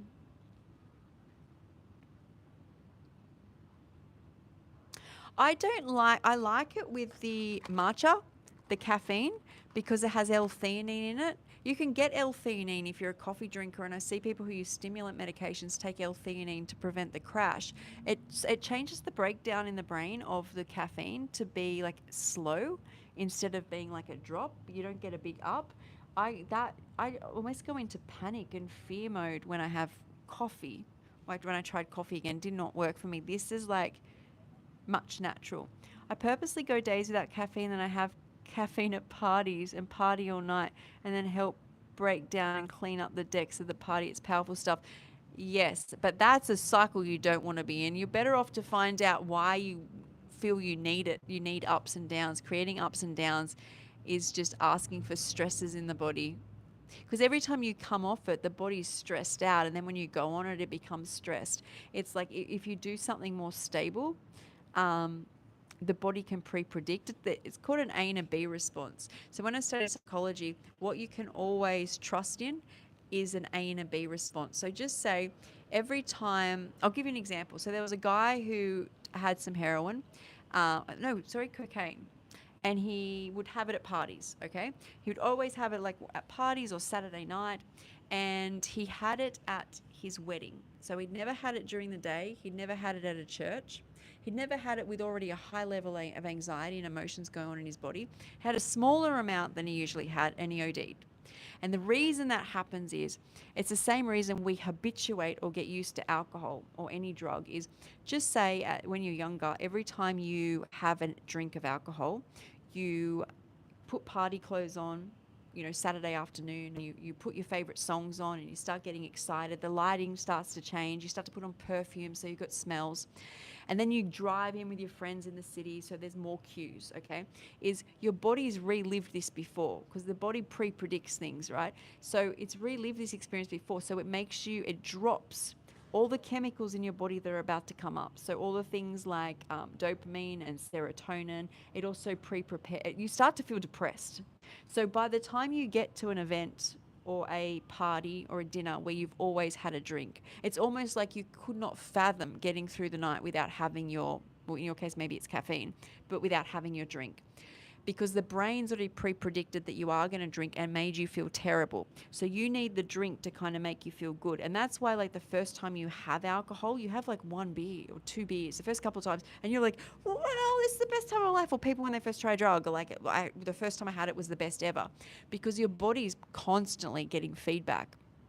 And that's why people overdose is, well, this A and B response is always at play. So just say when you visit your mother-in-law, you always have had a bad experience. I'm just making this up here, right? So, and every time it's been like, there's a precursor. Your body starts to pre-predict what you're going to do. Maybe you always bring food. You always start stressing. And when these come on, your body will make you feel even worse. And this is why when people go to a stressful event, they start drinking because it makes them feel better. But it goes deeper than just the chemicals. Your body's always bringing you down. Look, it doesn't want to make the chemicals you're going to give it. And the more you do it, the more it brings you down. And the more you need to have to just feel normal at an event. And it's why some people are like, I don't feel the alcohol until it's 4 drinks. Well, your body's very good at pre-predicting where you're going to be.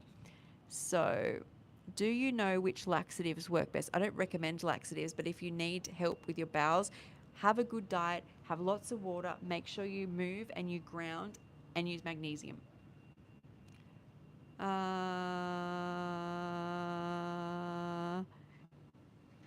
Going here. I don't know what that is. I am vegan and it has helped me in many ways. Veganism is good. Well, first off, veganism really had me thinking when I became a vegan, how was I eating animals? They don't eat me. Because when I was at rock bottom, I'm like, I felt so vulnerable and so like that all my decisions meant something in the universe. It's kind of why it's like a dark night of the soul, right? Is you just start to think about everything you've ever done. And I was like, how was I choosing to eat animals? Like right now, they probably love me at rock bottom when nothing else did love me. And it was really nothing to do with health whatsoever. It was more about me. And that went on for years. And then I couldn't even bear the thought, like, how had I ever thought this? It was like everything was so raw for me. And then when I went raw vegan, my health changed completely. But veganism, food-wise, would have been a step with my health. But my body was not still good as a vegan. Yes. I'm answering questions and chatting with you guys at the moment. I was talking about how I had my stomach removed. Yes, thanks, Party Boy. There, Party Boy's told you what I'm doing. Thank you.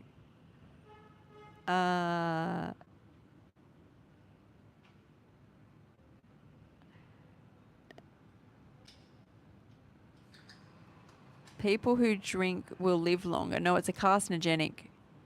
Open-mindedness to what changes are possible. We all have to. Vaporize, I mean vape. Well, I think we knew you meant vape, not vaporize. You're going to vaporize us. I am from Australia. I'm not from California. I feel like I've been to California today. I went out to the Great Barrier Reef. That's the Cali accent. I don't think online people notice accents. I think my eyes are really bloodshot from the salt water. They look, I don't know, maybe I'm wrong. They look red. I don't know.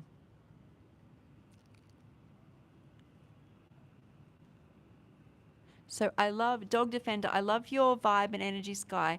I can so relate to you. I can see how much work you have done and are a wealth of great intuitive knowledge. You being willing to try all new things to find answers. Thank you. That's what I'm hoping people see. I just tell people to watch the movie Earthlings. Yes, but my suggestion is don't become an angry vegan. You have to find a way through love, because any anger or anything, it can, especially when I first went vegan and I went raw, is you can get really upset. And you don't want to sit in that energy because you want to be free of that and realize each person's on their own journey. But yeah, it's hard. Like my friend's mum. I bet your friend's mum's a legend.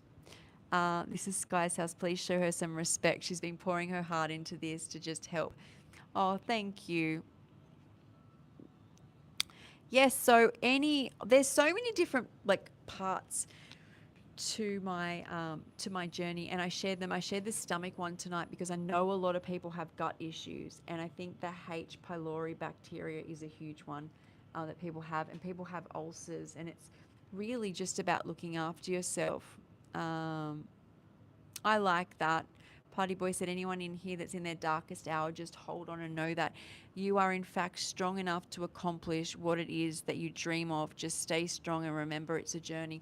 Also, I will say anyone who is in their darkest hour is, please know, even though you may feel right now that this is going to be forever and things can't get better and that you're always going to feel this way, is if you can just hang on, if I can hang on, some of the things that I went through, like I literally just did not even know who I was some days, and some days are just, I guess I haven't spoken about it. It's probably for another live, but what some of the things that my body was doing, it was like I'd lost control, and it was wanting me to do things which I would never do, like self-harm. But it was like I'd lost control. People say that sounds like you're possessed. I don't know about that, but I would literally hold onto the ground so I wouldn't harm myself. But I was never someone who even thought of it. It was like overpowering thoughts, but I hung on.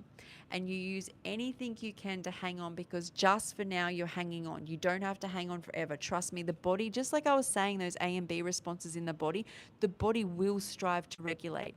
If I can cut, seriously, couldn't even walk. I was flopped over. I've been in so many psych units, and it will not be like that forever. If when you calm, you can start to look after yourself. If there's anything you do after you've hit rock bottom, it's you learn to look after yourself. I think it can. Um, Dog Defender, it's very simple. Be kind, be genuine, respect, compassion are free. They are. They are. That's so true. Kindness is free, and I feel like so many people need it. So I never want to be someone like angry or mean or judgmental, because most people who even have like, because a lot of people hear my journey and they're like, oh, I don't have what you have. I only have just, I don't know, IBS.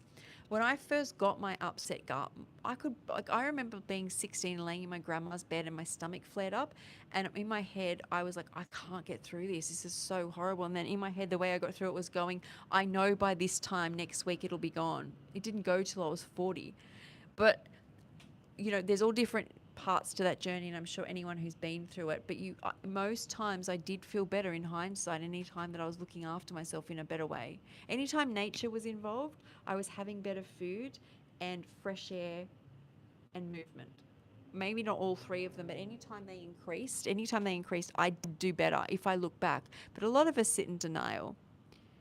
Um, Thank you so much, Party Boy, for helping out, because there was a lot goes through, and a lot of people in the group did not in the group we're not really in a group, but a lot of people oh uh were upset, told me yesterday that there's so many trolls. um hello. Dog Defender said, I have found connection to you from stumbling. Lucky to find you.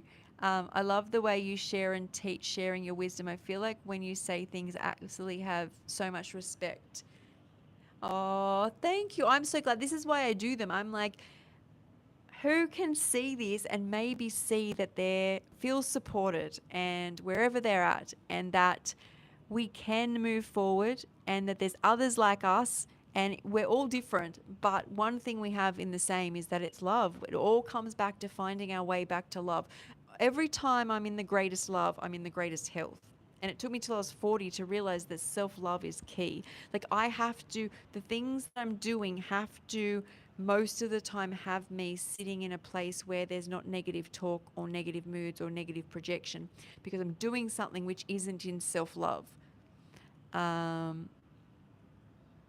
Thank you. I'm glad you like my outfit. I just threw a t-shirt on tonight because I had been at out in the boat usually, but then usually I'm just wearing what I wore. So all of our doctors give Tylenol now and no painkillers. Well, we have to work hard to not be in pain. That's the whole thing, is we have to, and people I think are looking for something to fix something, but we have to feed ourselves good, give ourselves a day off work so that we lower our stress. We have to really look after ourselves.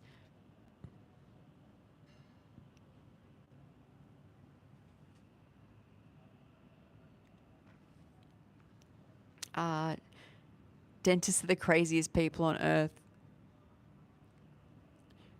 Um, are there separate realities beyond pain and fear?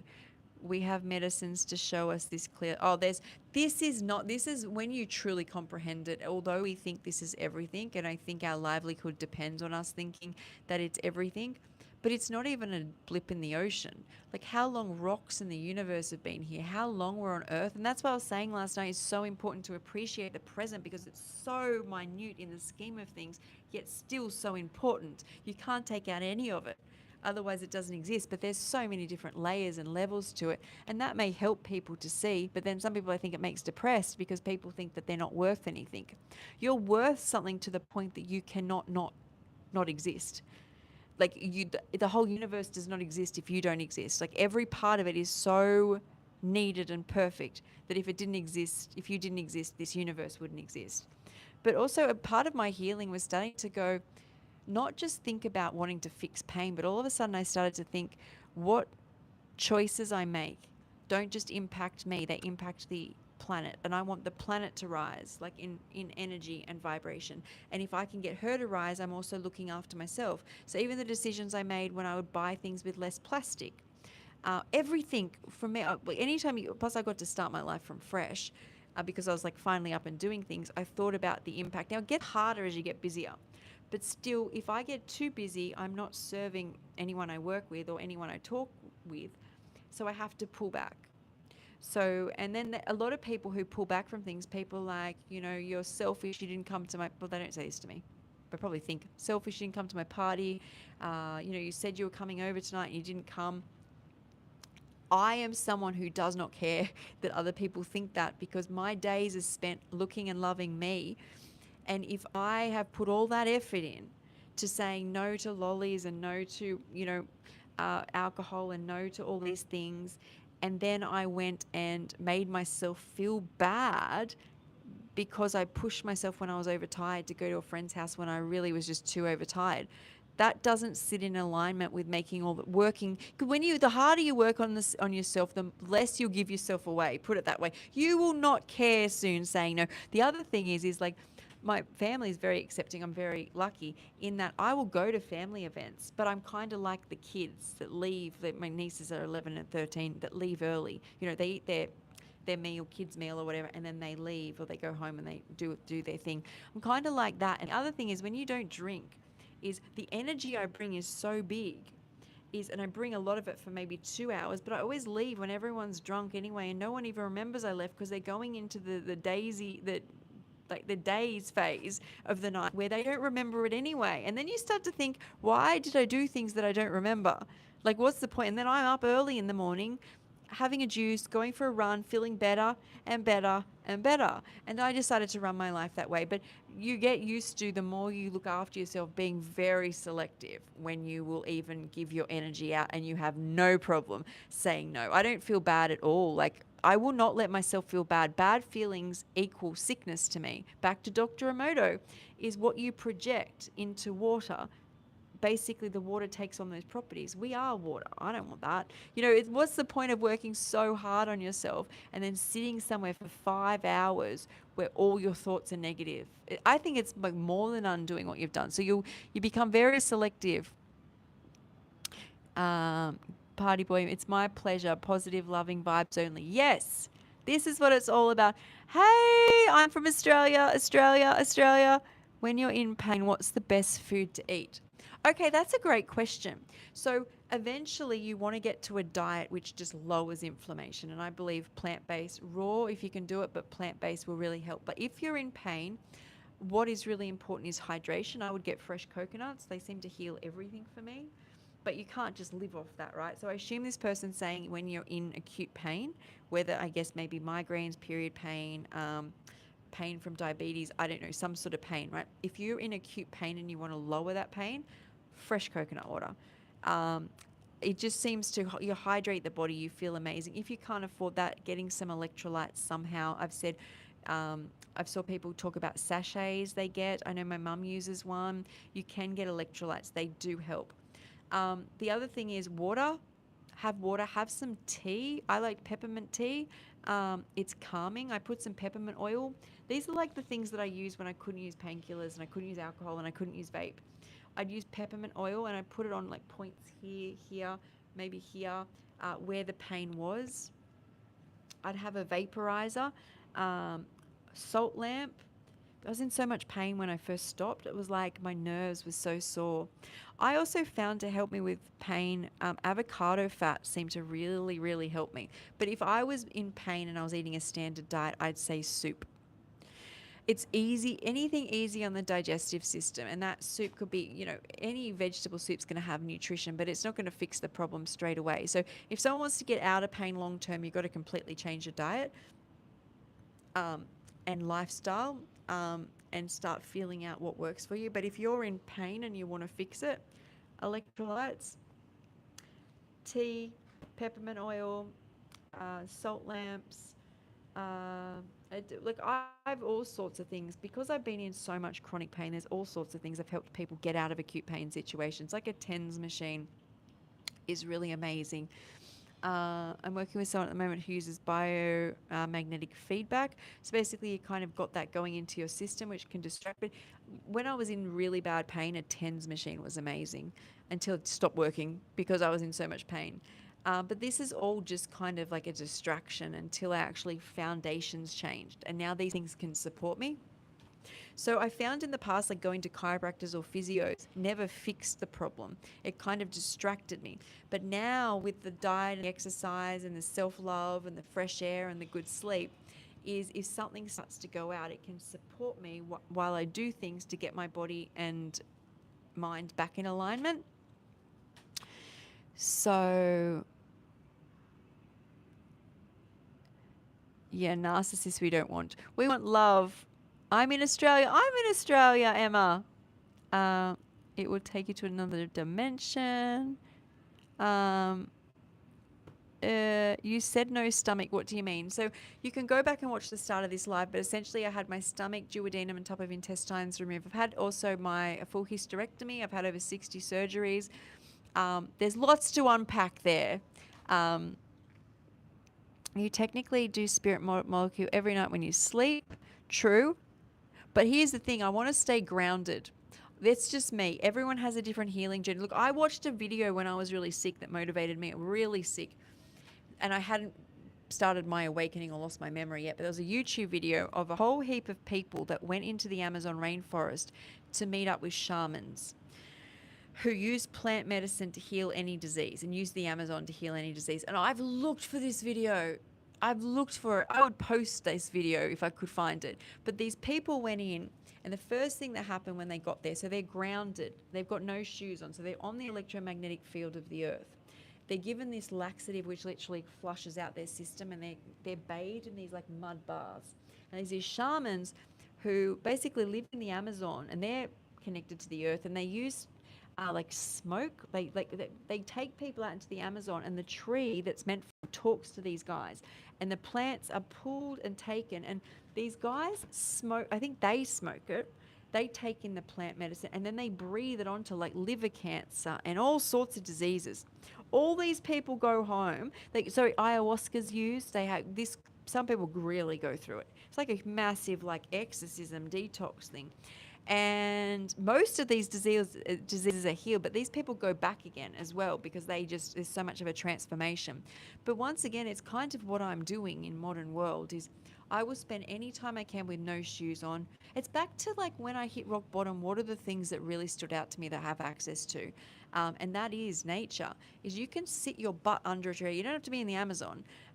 You can push your hands into the dirt. I'm near salt water or a river, and you can bathe yourself. But you can't do that then go drink a Red Bull and go have chemicals. Chemicals do not work when you're doing like plant stuff. You've got to keep your body. Sure, coffee beans, right? There's still a plant. There's still a whole food.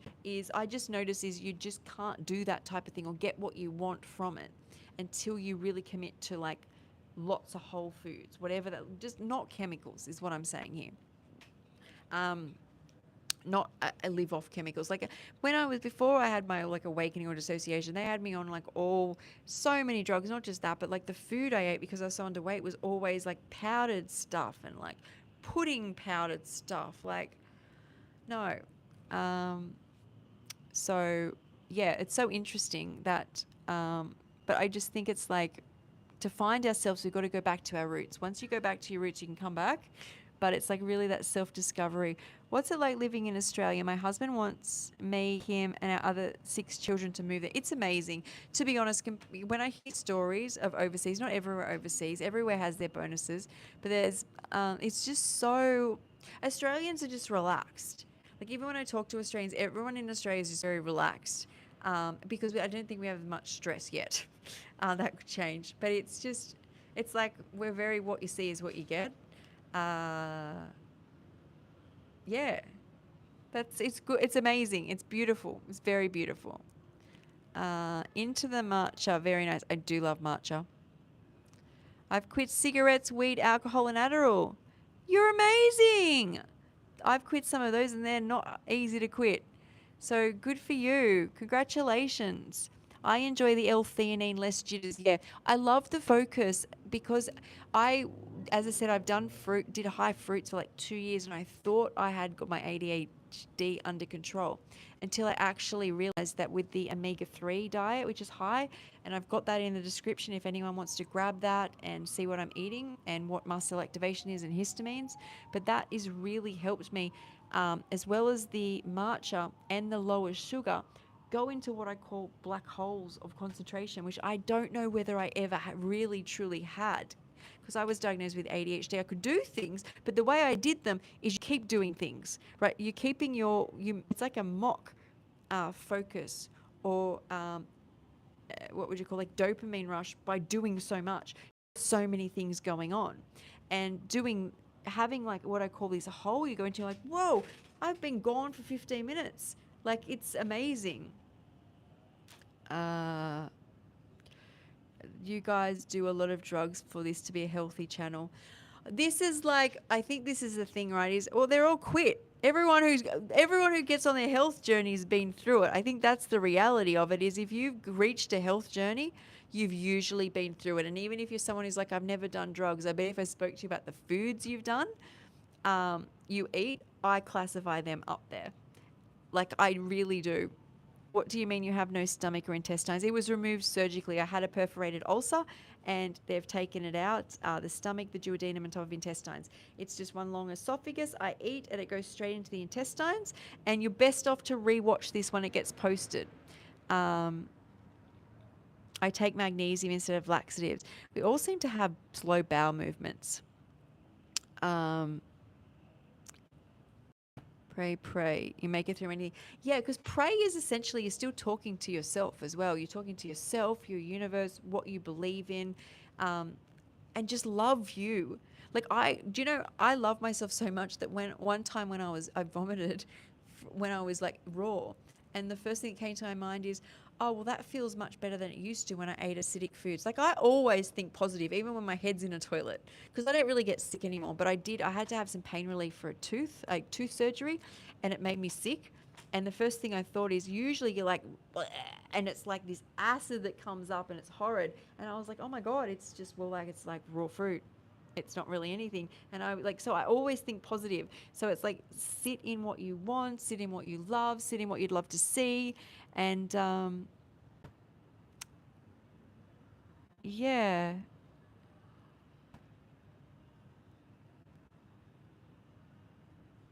Hi, Ian. Should have known I'm still going. I know I am going to wind it up soon because I have to wind down to get up tomorrow. But I really love doing these. I'm so glad that it helps people, because it also, I think, it helps me too. And I feel so connected to so many of you. So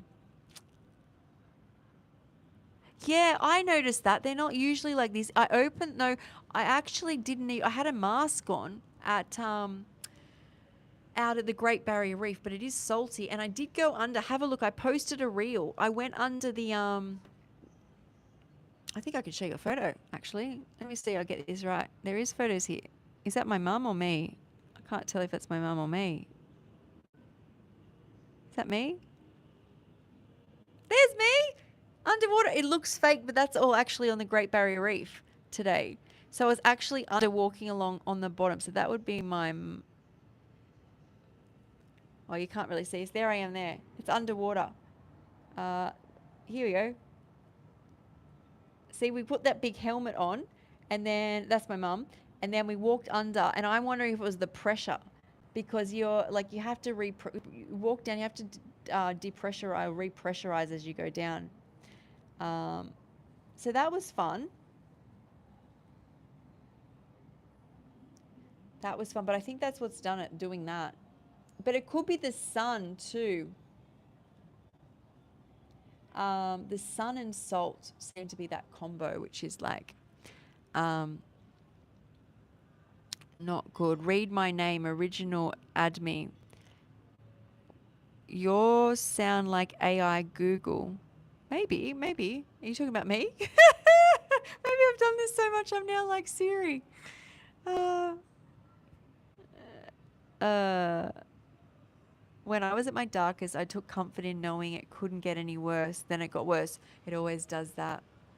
Seriously, when I was at my worst, it was literally because I could hardly walk, and I remember sleeping outside, and well, I didn't even sleep. I was just trying to keep myself alive. I'm just trying to move through what felt like the densest reality I had ever experienced. That's the whole thing. When you call it dissociation or whatever it is, it's like being on this planet and nothing had feelings or emotion, no feedback, no one saw you, but everything was so heavy because I had FND, I couldn't pick things up or move things. So I just think it was spiritual and physical. And so I'm so grateful for everything I have. If you've been in the dark, when you start walking in the light, everything's so beautiful.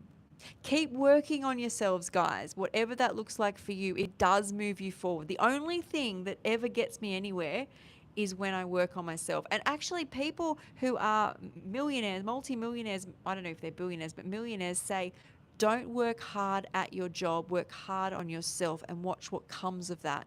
So like people who get very successful is they go to their job and make money, but when they're not making money, they look after themselves. Because imagine you are the healthiest, you're the fittest. Like that's all these things come off. You've read the most books. You've obviously you got more to give to the universe, so the universe gives it back. So it's like in your spare time, don't be like, I've got to take coffee to get through this day of work. Is give work what you have and then come home and be like, right, my body needs nourishment, it needs tea, it needs relaxation, because that's where the success lies. And I never knew that. I thought you had to keep pushing through. That's where cigarettes and I think caffeine at least started, because I had to get through school and then I had to get through a job.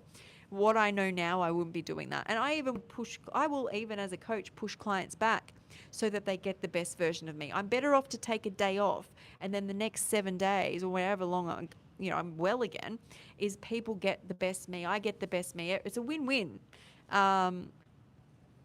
So good manners are free. I got my manners from my parents in the 70s. And you know what's even better than good manners is knowing where you get your gifts.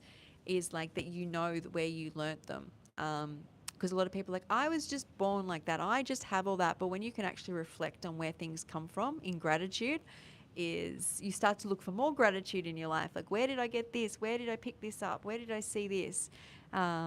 So you do have good manners. I eat blueberries, pomegranates. I like peach and turmeric rice. Sometimes I eat coconut cafe.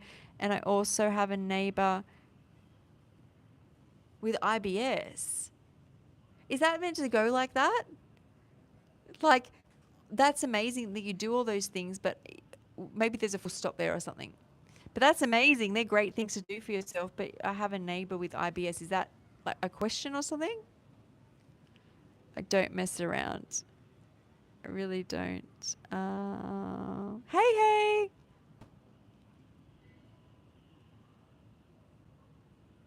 Yeah, so somebody said, they're like, I find, they watch my channel, but there's a lot of trolls and it distresses them. And I get that. But honestly think that hopefully I hit some of them because they probably need even more love. So Yes, but I'm grateful for people like lots of people who give me love on here, and Party Boy for moderating. And I have some concerns. Can I ask? Thanks, Party Boy. Party Boy, you're really good at this. Thank you. You are a self-love queen. I love that. It definitely shows with you it's genuine. Most people say they are practicing self-love, but they don't glow and don't look self-satisfied like you do. Oh, thank you. I think you can see in the photos of me before where I'm like barely standing up and I look like death, and essentially that's what my psyche was as well. And now I I really just do things that like love me, even if they may not be in some guidebook of like what exactly what you're supposed to do. I feel like it's like that self discovery. Ooh. Uh, s-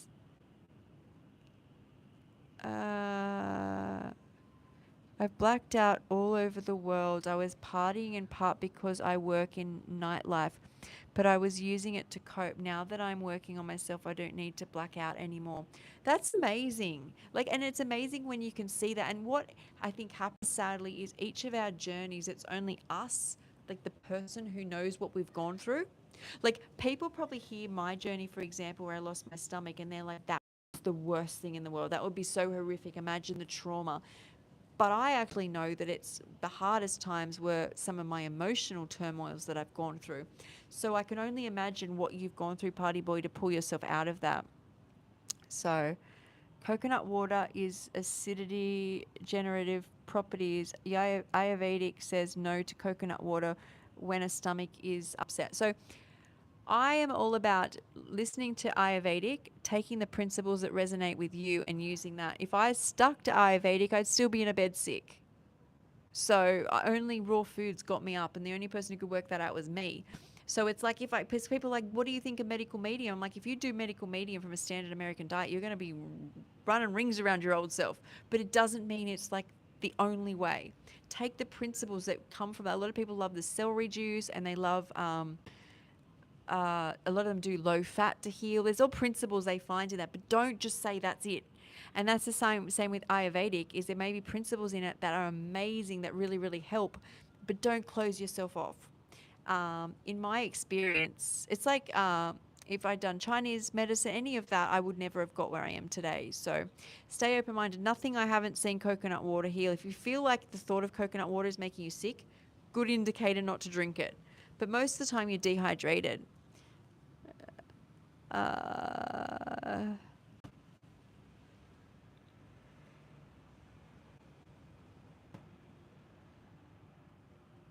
no stress even in Sydney CBD.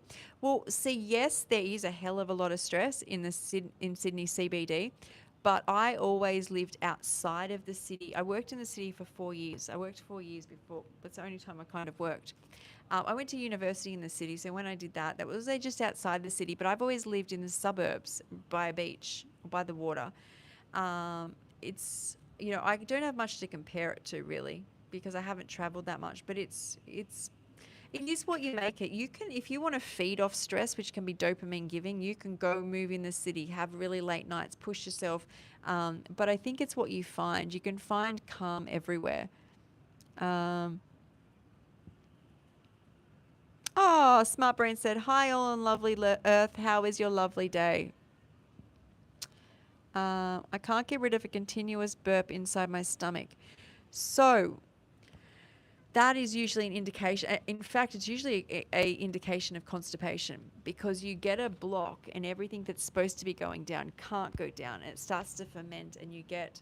And I'm going off experience here. Anytime I get any burping, it's slowed. The track is slowed. Somewhere slowed, and then once things are moving, everything moves, so you don't get like a backlog. But it can. I'm not going to diagnose you. It can be many things, but first and foremost, you've got to get your digestion good. If you had H. pylori and then it took them forever to know what caused the ulcer, is a shame. No, so I had a chronic illness in my hip, and I was on a lot of pain medication, and I had had surgery, so they thought that was the anemia that was being caused in the bleed out. And H. pylori had only been known for about a year. It was really new. This is 20 years ago now. So, yeah. That, like, I'm just grateful they saved my life. I love my jersey. It's from, I think it's from Cotton On. You guys don't have Cotton On. Is it Cotton On? Can't even see that. Can't see. Yeah, it is Cotton On. It says Cotton On. So in Australia, we have this great, it's vegan too, this shop called Cotton On. It's really cheap and they do like all little gym wear and they do tops like this and they do sweatshirts. It's really cheap, but all this stuff lasts longer. I went and got a Lululemon gym outfit. It did barely last 3 months versus this place, but apparently it's not overseas. So ulcerated stomach came from all the type of alcohol syrup. I don't know if that's me. I don't drink. I didn't drink back then. I was too sick. I only became an alcoholic right towards the end, and then my liver went. There's different times for different vices, I guess. Kombucha, yeah, good bacteria. We don't do that in America. We keep going. I know. And that's why it's the hardest thing to do. And start slow. Like instead of like on the weekends, even using your weekends for escape after your big week of work, is use them to just, I was going to say, you don't even want to focus on getting off. Like this weekend, I've got to get off this, what I do, is just keep yourself calm. Start teaching yourself that in the time you're not doing something for others, that you're doing something for yourself.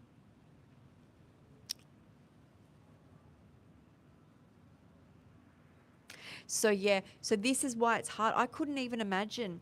Like I feel like all I learnt to do in life is just push through until I realized that if I did that, I'll die.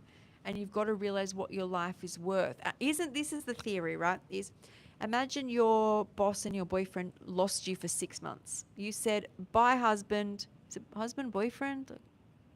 Husband. So, bye, husband. Work. I'm not coming in for 6 months. You may have to take out a loan to do this, but during that time, you completely get you. So you do what you don't talk to these people, is you get up and you eat food which makes you feel good, essentially a lot of raw whole plant-based foods. You sit by a beach, you don't go to your phone, there's no TV, you completely disconnect from everything you ever knew. This is basically what I did to get well. And you don't talk to family, you don't have any things. You might start to feel like in a garden you want to pick flowers today. You go and do that. It'll take time for your brain to switch off from what you knew, but within a couple of months it will. So by the last month, you are literally living in sync with the universe and what you want to do. And the trick to this is when you go back home, this is what I want to do for people one day, is they have to transition back home. They go home for a bit and then they come back to the sanctuary or wherever they learnt to care for themselves. Because when you go back, the thing which will kill you is the way the world is set up. Every smell, every walking past, everything will trigger you. But what your husband and boss then get is somebody who is healthy, has less time off work, is more productive, is loving, is less mood. Like it's endless. And then you've learnt to care for yourself, and they get that, but most importantly, you get that for the rest of your life. And if people need to go back and work on themselves more, yes. But that's how I see it. It's the only way that I finally is lost everything. But I don't think it has to be as dramatic as I went through it. But I do believe not being able to read or write or watch TV for years, everything wiped. And it was just me and the universe. Um, Thank you, Sky. I take it seriously. I really appreciate that, Sky. It's not been easy at all to flex those emotional muscles, but when you reach those crossroads, you have to get up. We have both done it, and we're only going to get better. We are only getting better. We are only getting better. It's like, and we have strength from what we've overcome. Mental health days are extremely important, but you're right, not really much of an American thing. And that's why I don't think it's much of a thing anywhere. I literally thought that it was more important that I turn up to work like my whole life than whatever I felt. Like as much pain as I would be in physically, when I took a day off work, most of that day was spent in anguish thinking about what everyone at work thought. That ain't happening now. Is like, I know if I love me, the universe loves me. Everything can crumble around me again, but I know now that if I love me, it just comes together. When I got myself well, I didn't work towards getting a business or buying my first house. I just kept working on me. That's all I do. Is this what I'm doing now? I'm not like, I need to do this to, I don't know, get more followers and get money. I do this because it works on me. And if I work on me, I work on the universe, and I work on source, and I work on other people. And every time I do that, I get amazing results. Every time I go out to like, okay, I want this. Usually you want it because it's trying to fill something. And it's, yeah. And so that essentially, like, I feel like I'm proof. Oh, I know it because I've lived it. But you have to do it all the time. Yeah, you might go back a bit, but then you got to get up the next day and be like, what is right for me today? Um, neglected water till aged. There is much contrast between my imagination and reality. Yeah, but your imagination may have become an escape. That's the thing, is you have to ground. And the only way I found to ground is make sure you get outdoors as much as you can. Even no matter what you're eating, get those feet and that bottom on the earth, get in the water, bathe in the sunlight, roll in the grass, hold a tree, hold a leaf, anything. It'll start connecting you to something you didn't know was there. Uh, it's a rugby jersey. I don't. Is it a rugby jersey? Yes, it is. We don't. It's like an American jersey thing, right? Like a gridiron. Is that what they call it? We call it football. Sounds like a cult. Well, I don't really think this is a cult if that's what you're talking about, because unless it's referring to someone else, only because maybe referring to someone else. Um, because I feel like everyone in this live is doing something different. I personally only have 14 inches of my transverse colon. That's it. I'm sorry you went through that. Um, you definitely need coconut water. I'm like, swear by coconut water. Um, hydration. I just find people who have had that part, especially if their bowel resected, struggle with electrolyte imbalance. Okay. All right, guys. This was fun. Lots of fun. Hopefully, I'll see you tomorrow night. I don't know why I wouldn't. If Ian knows I'm an Energizer bunny, I just keep coming back and talking. Actually, this morning I was talking to mum and dad. I was like, I was on a live last night. I was talking for like, I don't know however long, 2 hours, and I'm like, this morning I'm talking for another hour, and I'm like, I can talk a lot. They're like, we know, we know. I'm like, well, good thing I don't have to keep talking to you. So, yeah, lots of love. Have a good day. Have a good night. Thanks, Party Boy. Thanks, Ian. Thanks, everybody. I think Jennifer was there. Anybody else I haven't mentioned? Thanks, Max. Sashton. Oh, wow, you're still there. Thanks for staying. I'm a lightning bolt. I'm all charged. To my friend from India, Nicker. I think that's how you pronounce it. And Marcus. And I'll see you all soon, probably tomorrow night. Bye.